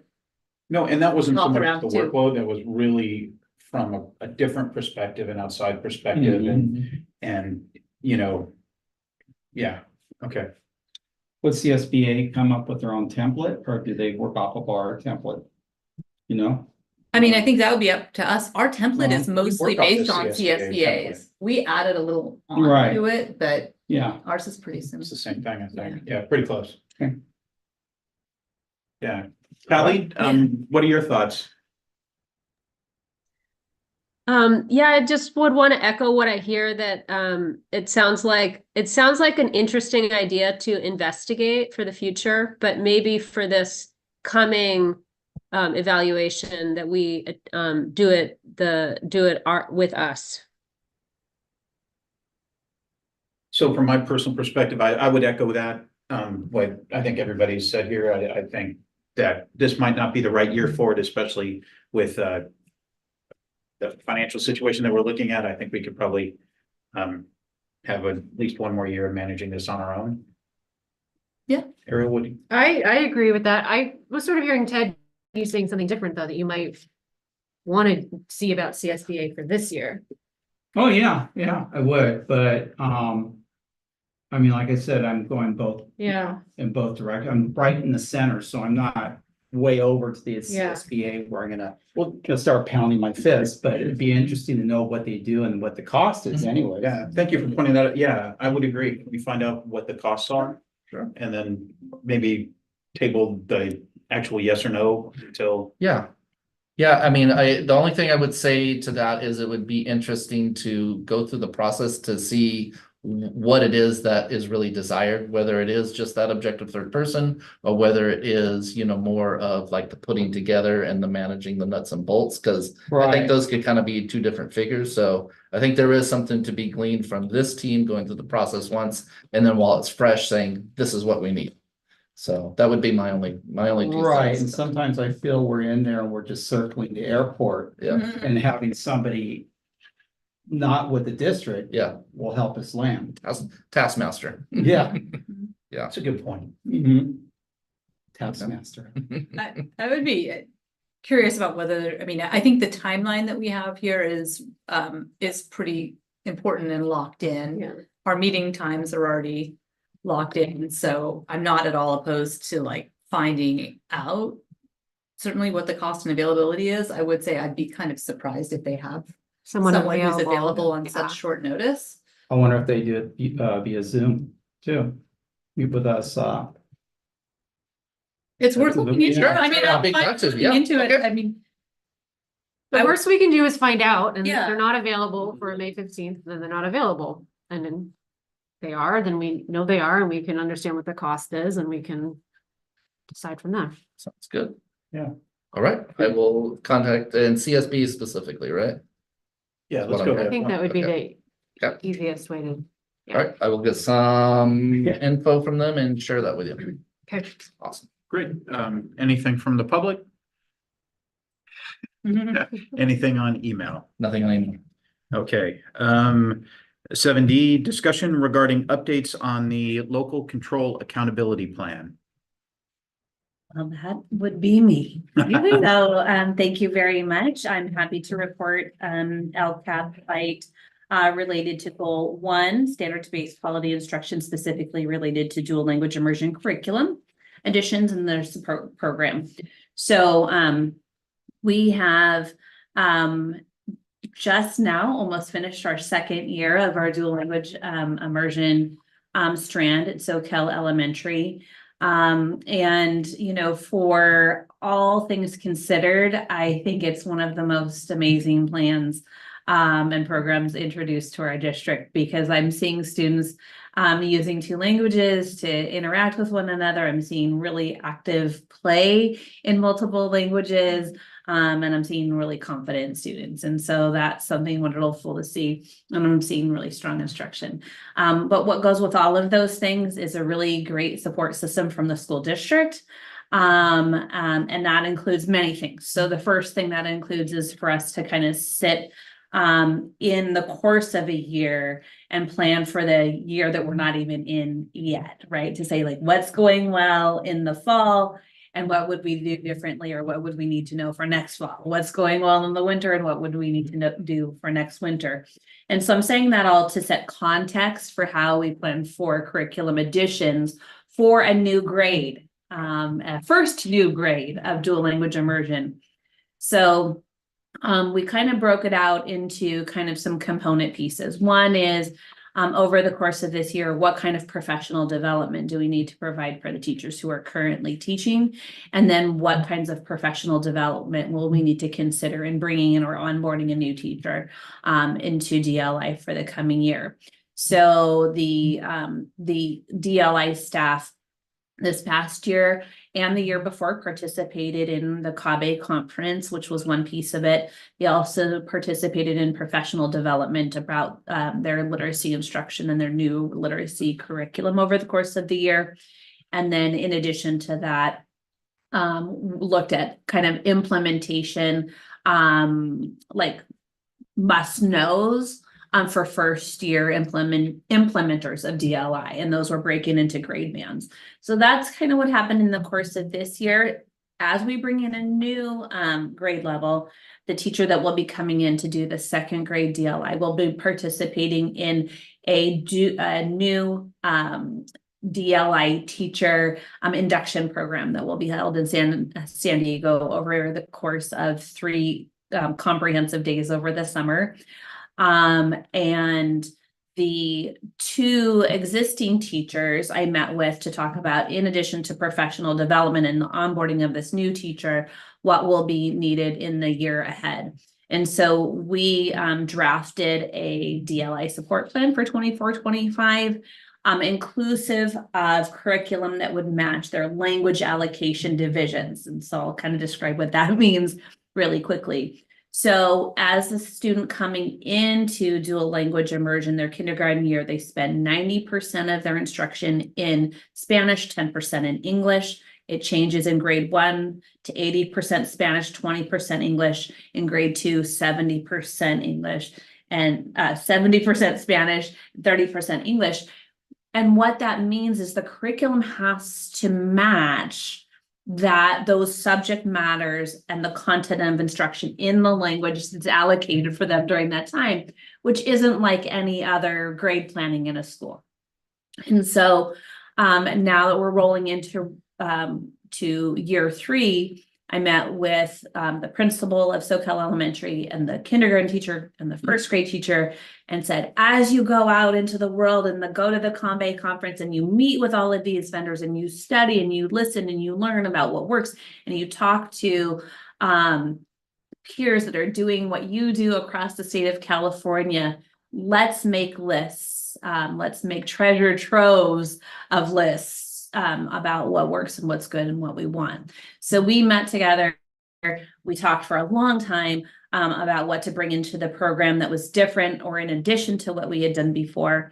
And some of those additions are that's my bite for tonight. So I kind of give you a lot of background to get to the bite for tonight. Hexagram Books is a publisher that really focuses on literacy that is first created in Spanish, not a translation. That has been a big issue for us. We didn't want to have every book that we had translated into Spanish. We really wanted to have authentic speak and authentic authentic stories.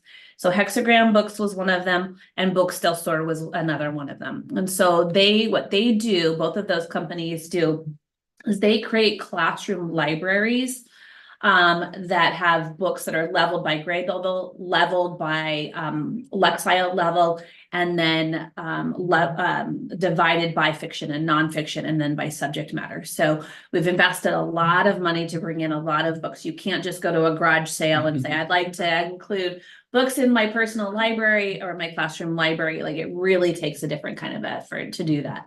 And so those are the two companies that we're working with that are new. We'll continue to work with BookSource. BookSource is a great way to bring books into the classroom. Another thing that we are leveraging this year is we've had Raz Kids Plus. It's a online book source for students, but Raz Kids Plus doesn't have a lot of titles in Spanish. So this year we've decided to increase it to a newer product that they have, which is Raz Kids Plus Espanol. And these are things that kids can access while they're at school or at home, which is a really great addition. We're also increasing the number of consumables. And so what that means in a typical classroom is I have like my math book and the pages I can tear out. But what that means in a dual language immersion program is I might have a consumable that's in Spanish where I can tear out some of the pages, and I have a matching book that's written in English, and so that I can take those home, and that my families can support me differently. So there's just been a lot of work that's been going on around that. Just one last piece of a current new addition, and that is we have mentor texts that we use to kind of show students to help guide their writing process. And so rather than selecting books that were our mentor texts that were in English, we've actually gotten a list of books that will be mentor texts for the person who's going to write in Spanish, right? And how that looks. So that's been really exciting too.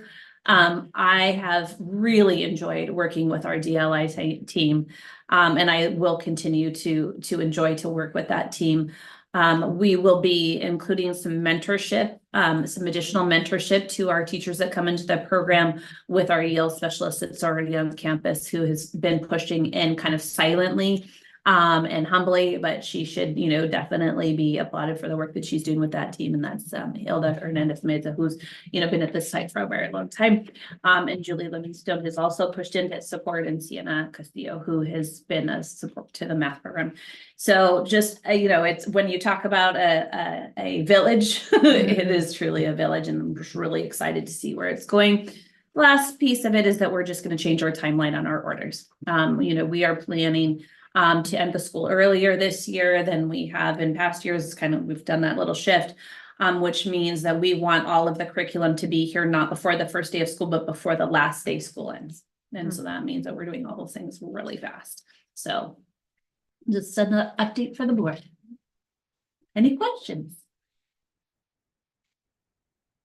No questions, but it just sounds awesome. I wish my kids were elementary school age so they could go through it. It's really, really cool. Yeah. Same. Thank you. Thank you to the whole team. Yeah, I agree. I love the LCAP bites, Mhm. hearing you talk about it and the Mhm. passion that you have. I mean, yeah, that's neat. Exciting stuff. Yeah. But I do want to go look at those books. You know where I'm gonna be at open house. Anytime. Sorry. Any comments from the public? Yeah. Yes. Anything on email? Nothing on email.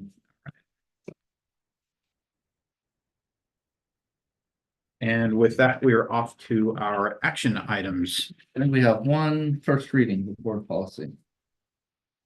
7E. Oh, It's- my mistake. Yeah. Discussion regarding board bylaw 9323.2 actions by the board. Right, so this board policy, or board bylaw, I should say, has been recommended for change by CSBA for a couple of main reasons. So you'll see a few changes in there, and I will go through each one in the draft. But kind of like keep your lens on the two main reasons that CSBA recommended that this one be changed. One is by due to the teleconferencing rules, which we had a great real life example of tonight. So you'll see that baked in there. And then the other one is the authority of the district attorney's office and how that should go, and whether that should be kind of like a all-powerful approach, or whether they're like anything else between two agencies, it should kind of be something that is done in a procedural manner. And of course, the CSBA guidelines are to get closer to that procedural manner, which I think is really productive for school boards. So again, these are recommended by the California School Boards Association. I'll go through the changes here, starting on the next page.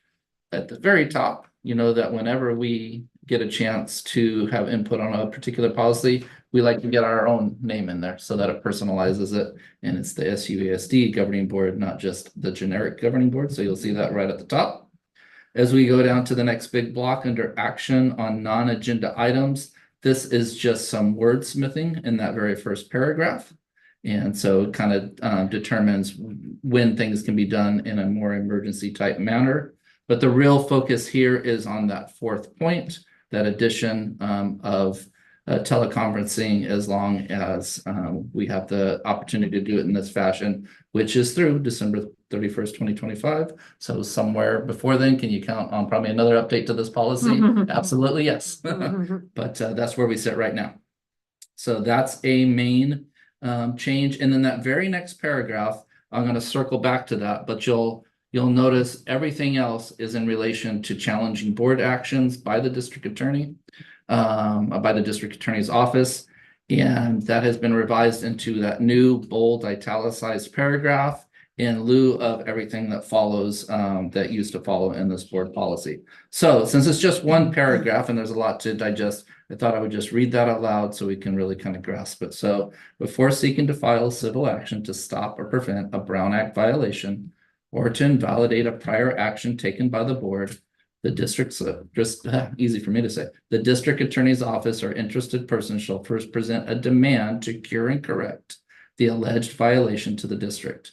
If the district receives a proper demand from the district attorney's office or any interested person to cure and correct an alleged violation of the Brown Act, the board shall consult with legal counsel on if and how to respond as provided by law. And so, of course, the thinking here is that, of course, we should be responsive and we should be accountable to the Brown Act, but having a process for that is something that is better Yeah. rather than kind of a I don't know what the right word, like a more controlling approach. So those are the recommendations to this board bylaw. Questions? Yeah, I like it. Action on non-agenda, agenda items. So number 2, I'm trying to understand what it's written here, Mhm. but can somebody translate? So this is not about change, you're just kind of clarifying what the previous board policy said, right? Number 2, yeah, Yeah. what number 2 is. Yeah, so that gets into quorums and what Right. constitutes a quorum. So when 2/3 of the members present or less than 2/3 of the members are present by unanimous vote, all of the members present. So it would have to be everybody in the room at that time rather than just counting the 3 out of 5 that we normally count as a quorum. And so, I mean, this would be in an emergency situation Right. where we have to determine whether or not we have a quorum.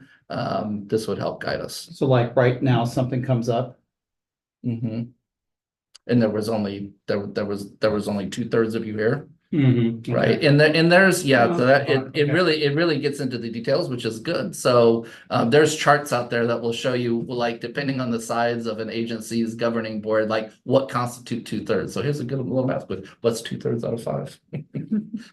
Right, it rounds up to 4, right? So I mean, but it's all laid Right, out. right. And if we were in that situation, we would definitely come prepared No, it's with. just interesting. I mean, it's Mhm. been there, but it's just, Mhm. kind of interesting paragraph. Yeah, I think it gets to the heart of the idea that, like, in general, we don't take action on non-agenda items. It's the whole, like, Brown Act, the Yeah. transparency to everyone, right? So we should not be making decisions on anything that's not listed here on this agenda, but there could be an emergency where something comes up the day before and it's too late to change the agenda. And the right. superintendent presents something to us, and then now we know the rules we have to make, and yeah. It is worded a little Yeah, I know. a Yeah. little jumbly. I appreciate that, makes sense. that number 4, or actually, no, it wasn't number 4. I mean, 4 is good. I'm glad we have an opportunity to Yep. be mindful of our own health and other people's Yep. health, and I appreciate that. And I think it could even be broader maybe someday if the legislature decides to go down that road. But I appreciate this section on challenging board actions, and before, everything that's crossed out was like super Yeah. detailed and Oh, God, specific. Here's exactly how it has to go. Here's the timeline. Here's what the demand has to say. And this bold italic instead Mhm. makes much more sense. Right. Work with us. Yes, Yeah. yes. Yeah, so I appreciate that. And there's been history of that too. Okay. No questions from Or put something down there that says, get over it. I'll work that into the. It was only that easy.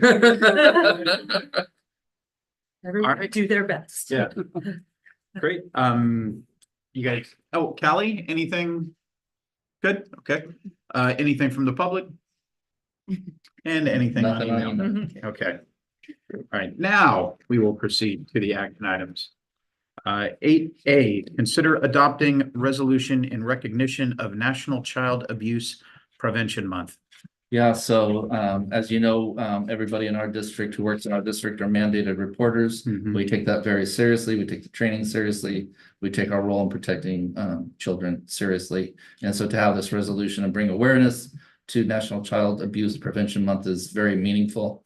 And encourage the board to consider supporting this effort in the way of passing a resolution. I will say one technical piece here is on the very last whereas. This is pointed out to me by a good proofreading trustee. It's page 96 of the docket. The very last whereas after the semicolon, families semicolon, that next chunk in there I didn't catch was like we just added the name of the district and then that piece there. Everything after family semicolon and that whereas shouldn't be there.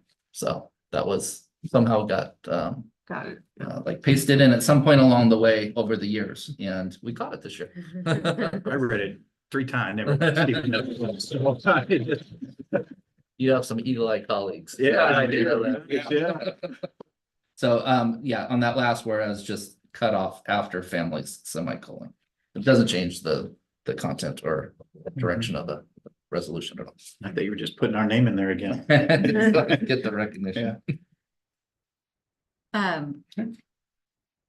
I obviously, I know we all agree, it's super important to raise awareness of child abuse and honor and appreciate our staff who do that hard work in working with families and doing the reporting. And I kind of on a side note, I got some information that crossed my way on a different, different facet of my life, but it had some information I just thought I would share. So it was something countywide from the county board of supervisors, and it said last year across the county there were over 2,000 reports of child abuse, neglect, or harm, with 945 of these cases warning investigation by a social worker.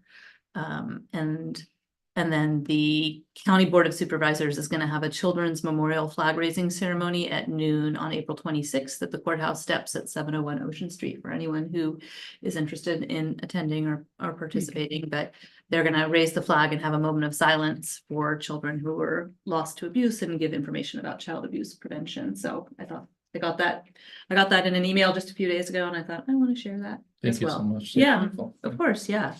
So yeah, that's April 26th at noon. I will be at work at the other courthouse, but yeah, so I'm glad we're able to take this time and think about the resolution.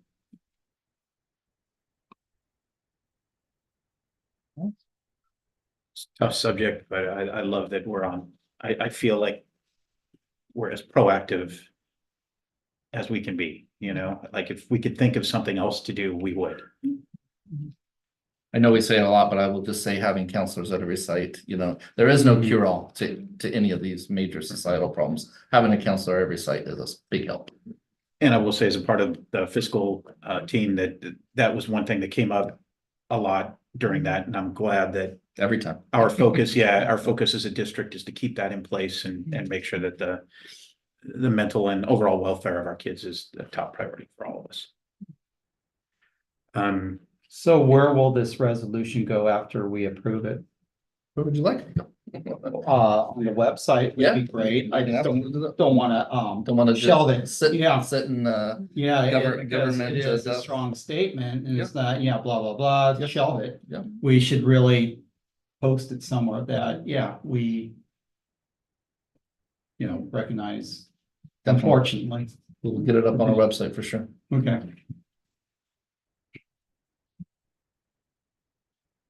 Anything else, Callie? Okay. Anything from the public? Anything on email? Nothing on email. Okay. So since this is an action item, it's roll call. Right. Motion first and second, and then roll call. I'll make a motion to adopt a resolution in recognition of National Child Abuse Prevention Month. I'll second. Wow, that voice. Up there for a minute, yeah. That was good. That's great. Trustee Gray. Aye. Trustee Jackson. Aye. Trustee Donnelly. Aye. Trustee Dickinson. Aye. Trustee Edmondson. Aye.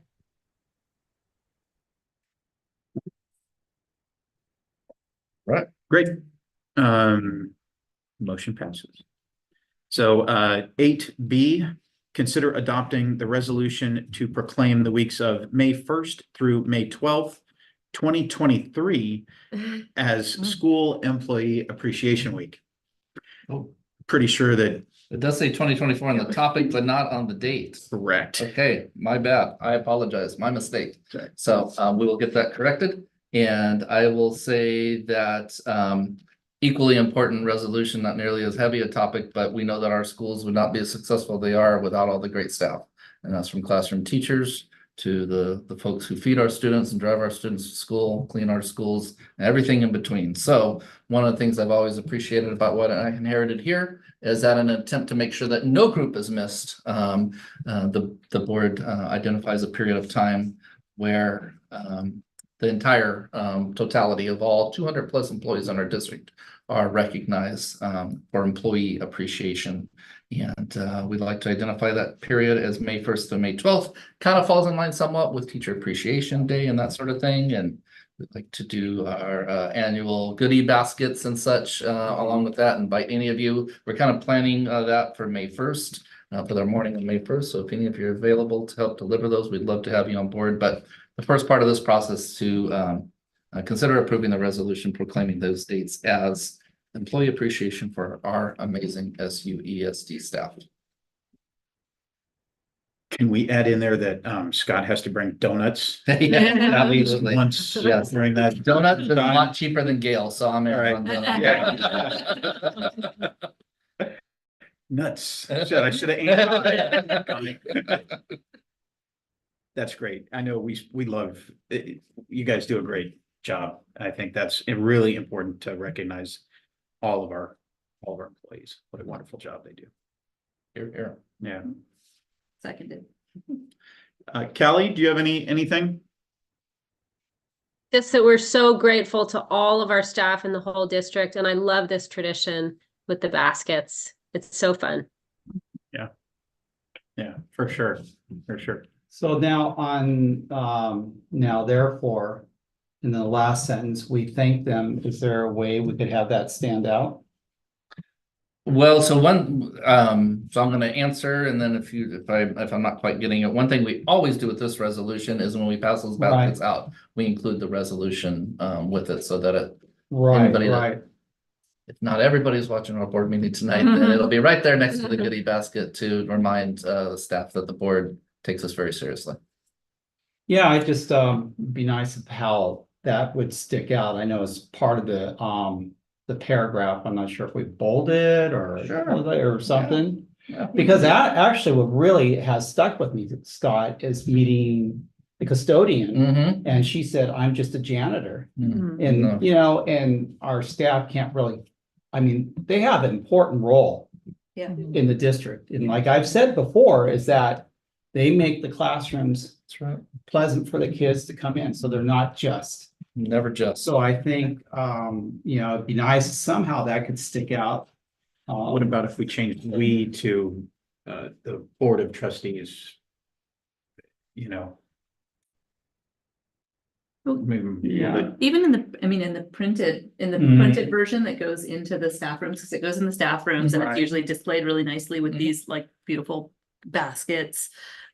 If that sentence, we thank them for all they do in assisting our children in a positive, successful school experience. If it's in the printed out version, like if it's highlighted, bolded, I'm sure it will be, but with that. Put on the board, you know. Yeah. The idea of them, you know. Yeah. Instead of yays, can we say thank you? She's at the thank you. Eyes with a dose of awesome. Yeah. Also, when we give them the resolution, should it say we thank you? So we're handing someone something that's like more personal to we thank you. Or we put something, you know, I'm at the top that we say we thank you, and then it's the text of the resolution. Because the text of the resolution probably needs to maintain itself, but The board would like to thank the certificated, classified, and administrative staff for the work they do every day or something along those lines. yeah. Okay, so there's one or two ways to go. We can make edits to this resolution. Of course, you're not limited to this. You're always welcome to reach out to our staff and let them know how much they are appreciated. And so one option would be to keep the resolution as is, and you can send an email, you can send a card. Send some other, because what I'm kind of hearing is want to make it more personalized, and sometimes it's hard to make a resolution, you know, super personalized. I think that the content is, you know, received in the manner that the board really appreciates the employees and knows how hard they work. So that's the message we're trying to get across. Yeah. I mean, so we're not. I have an idea if it'll float. I'm not sure. Yeah. But I mean, President Callie has you have quite a way with words. Yeah, I'm looking at the screen, but I know you're up there. But if you're willing to, I mean, would you be willing to come up with something like it that could be handwritten onto the resolutions, like a note of gratitude directly from the board to our staff, so a little something more that's personalized, handwritten on the resolution that's displayed with expressing what we're saying here. Love that idea. That work? Perfect. Same language of the resolution, but then we've got the extra note. You're reading my mind, You got Amanda. voluntold. That's actually, I was secretly thinking here to that. tell us what to do. Yeah. Run some emotions. Yeah, that's good. Okay. Yeah, I would love to do that. That's actually what I was thinking. Perfect. Perfect. Wow. great minds. Yeah. Great. Anything from the public? I mean, it is a shame that not every person will watch the board meeting to see how you deliberate this particular. Oh, yeah. Or convey it with such heart is really belaboring over that. Thank you for that. I mean, I'll spread the word. Yeah, I don't want it They to sound really, like, they spent an Yeah. extra like 8. yeah, yeah. Thank you. It's just, I just don't want them to think that we're blowing hot air, No. and blah, blah, blah. That And it's not just really, the really resolution. mean it. You know, It's not just something we see on a piece of paper. No, it's They're- okay. And the staff are Really. just not just, Thank you. yeah, thank you. I'm happy to be a spokesperson for that. Great. Anything on email? Nothing on email? Okay. So do we need a motion to pass Mhm. this with the edits from Callie? Can I get a motion to pass the resolution? Yeah, I'll make a motion to adopt the resolution. And I think we're talking about keeping the language as it is and then, Yeah. and then writing a personal message. But Okay. yes, I'll make the motion. I'll Great. second. All right. Hey, trustee, Gray, sorry. Aye, yes. Trustee Jackson Miller. Aye. Trustee Donnelly. Aye. Aye. Dickinson. Trustee Anderson. Aye. Fantastic. That passes. So 8C, consider adopting the resolution authorizing inter-fund loans for cash flow purposes. And this is the resolution following the public hearing that we just had earlier. So Mhm. Great. I don't have any questions. We all asked a few questions Yeah. and some over the first reading, so it's great. Well, I can make the motion to adopt the resolution authorizing interfund loans for cash flow purposes. Before. just Oh, wanna- sorry. Callie, do you have any comment, Great, okay, sorry. Motion adopting the resolution authorizing interfund loans for cash flow purposes. I'll second. Trustee Gray. Aye. Trustee Jackson Miller. Aye. Trustee Donnelly. Aye. Trustee Dickinson. Aye. Trustee Edmondson. Aye.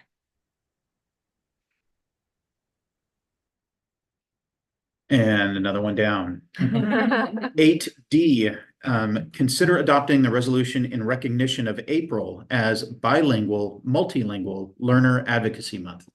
And it's so great that this is connected to Jessica's early LCAP, but we Yeah. planned it that way, right? And it doesn't seem all that long ago, we were sitting in this room, Mhm. discussing the pros and cons of bringing the program to our district. So it feels really good to do this, not as just supporting multilingual learning in kind of a generic sense, but that we are bringing it to our district and have brought it to our district. So I think everybody I'm a monolingual speaker. I wish that I had paid more attention and learned my Spanish. I think just about everybody feels that way if they're not multilingual. And so we want to be a district that promotes multilingualism in a more global society. In the memo, I put 4 points from CABE that they point out. Actually, I'm sorry, it's from the U.S. Department of Education on the benefits of multilingualism. So increased intellectual flexibility. So there's cognitive benefits, comparable or higher academic achievement, educational benefits, greater global awareness, reduced discrimination, improved self-esteem, and stronger cross-group relationships. So besides just knowing the language, there's socio-cultural benefits. And finally, very nuts and bolts, greater job opportunities. So economic benefits. So what's not to get behind? So with that, I would encourage the board I would recommend that the board consider approving this resolution, supporting multilingual learning. I will take this opportunity to say it's never too late. There you go. I'm actually on Duolingo every day All right. trying to learn Italian. Oh, okay. Yeah, I'm pretty good with Spanish. Okay. And I'm trying to learn Italian. Awesome. I'm all for Klingon. Yeah. Klingon, yeah. Wait, be careful, that's the other one, right? Yeah, I keep coming, speak Right. Klingon. If you know Spanish, Italian is a good, The romance. Oh, yeah. yeah, Trying, yeah. yeah, And then you take a trip. yeah. So I'm actually going to Italy in June. There- Wow. I hope we don't have a June meeting. June. Well, we'll talk. I'm gonna be in Sicily. How's our internet? In Palermo with a little thing outside the door that says board meeting in session. Yeah. I thank you, Scott, for adding, for including our personalized information on the first whereas. It's Scott, Jessica, team, for giving. I'll give Jen that credit. For Jen, thank you for giving our own district specific language about our students here, and then always, of course, honoring our students who are able to reclassify. And like I said before, I'm so excited. I'm always so excited for that. I think we're gonna have that Yep. coming up again. But yeah, I'm absolutely in favor of taking every opportunity to recognize and honor multilingual learners. Can I jump in? Yeah. Yeah, I just want to thank Amanda for bringing this to the table. It's a great resolution. And in the old days, you know, we used to say English language learners, and it just gives that view that this is a person that's learning how to speak English. But I love this new term, multilingual, I'm mixing up, multilingual learners. I just think it puts the right perspective on it, and I'm very excited for this, what we're passing. Here, here. All right. Anything from the public? Anything on email? Nothing on email. Can I get a motion to adopt the resolution? I'll make the motion to adopt the resolution recognizing April as bilingual, multilingual learner advocacy month. And I'll second it. Trustee Gray. Aye. Trustee Jonathan Miller. Aye. Trustee Donnelly. Aye. Trustee Dickinson. Aye. Trustee Edmondson. Hi.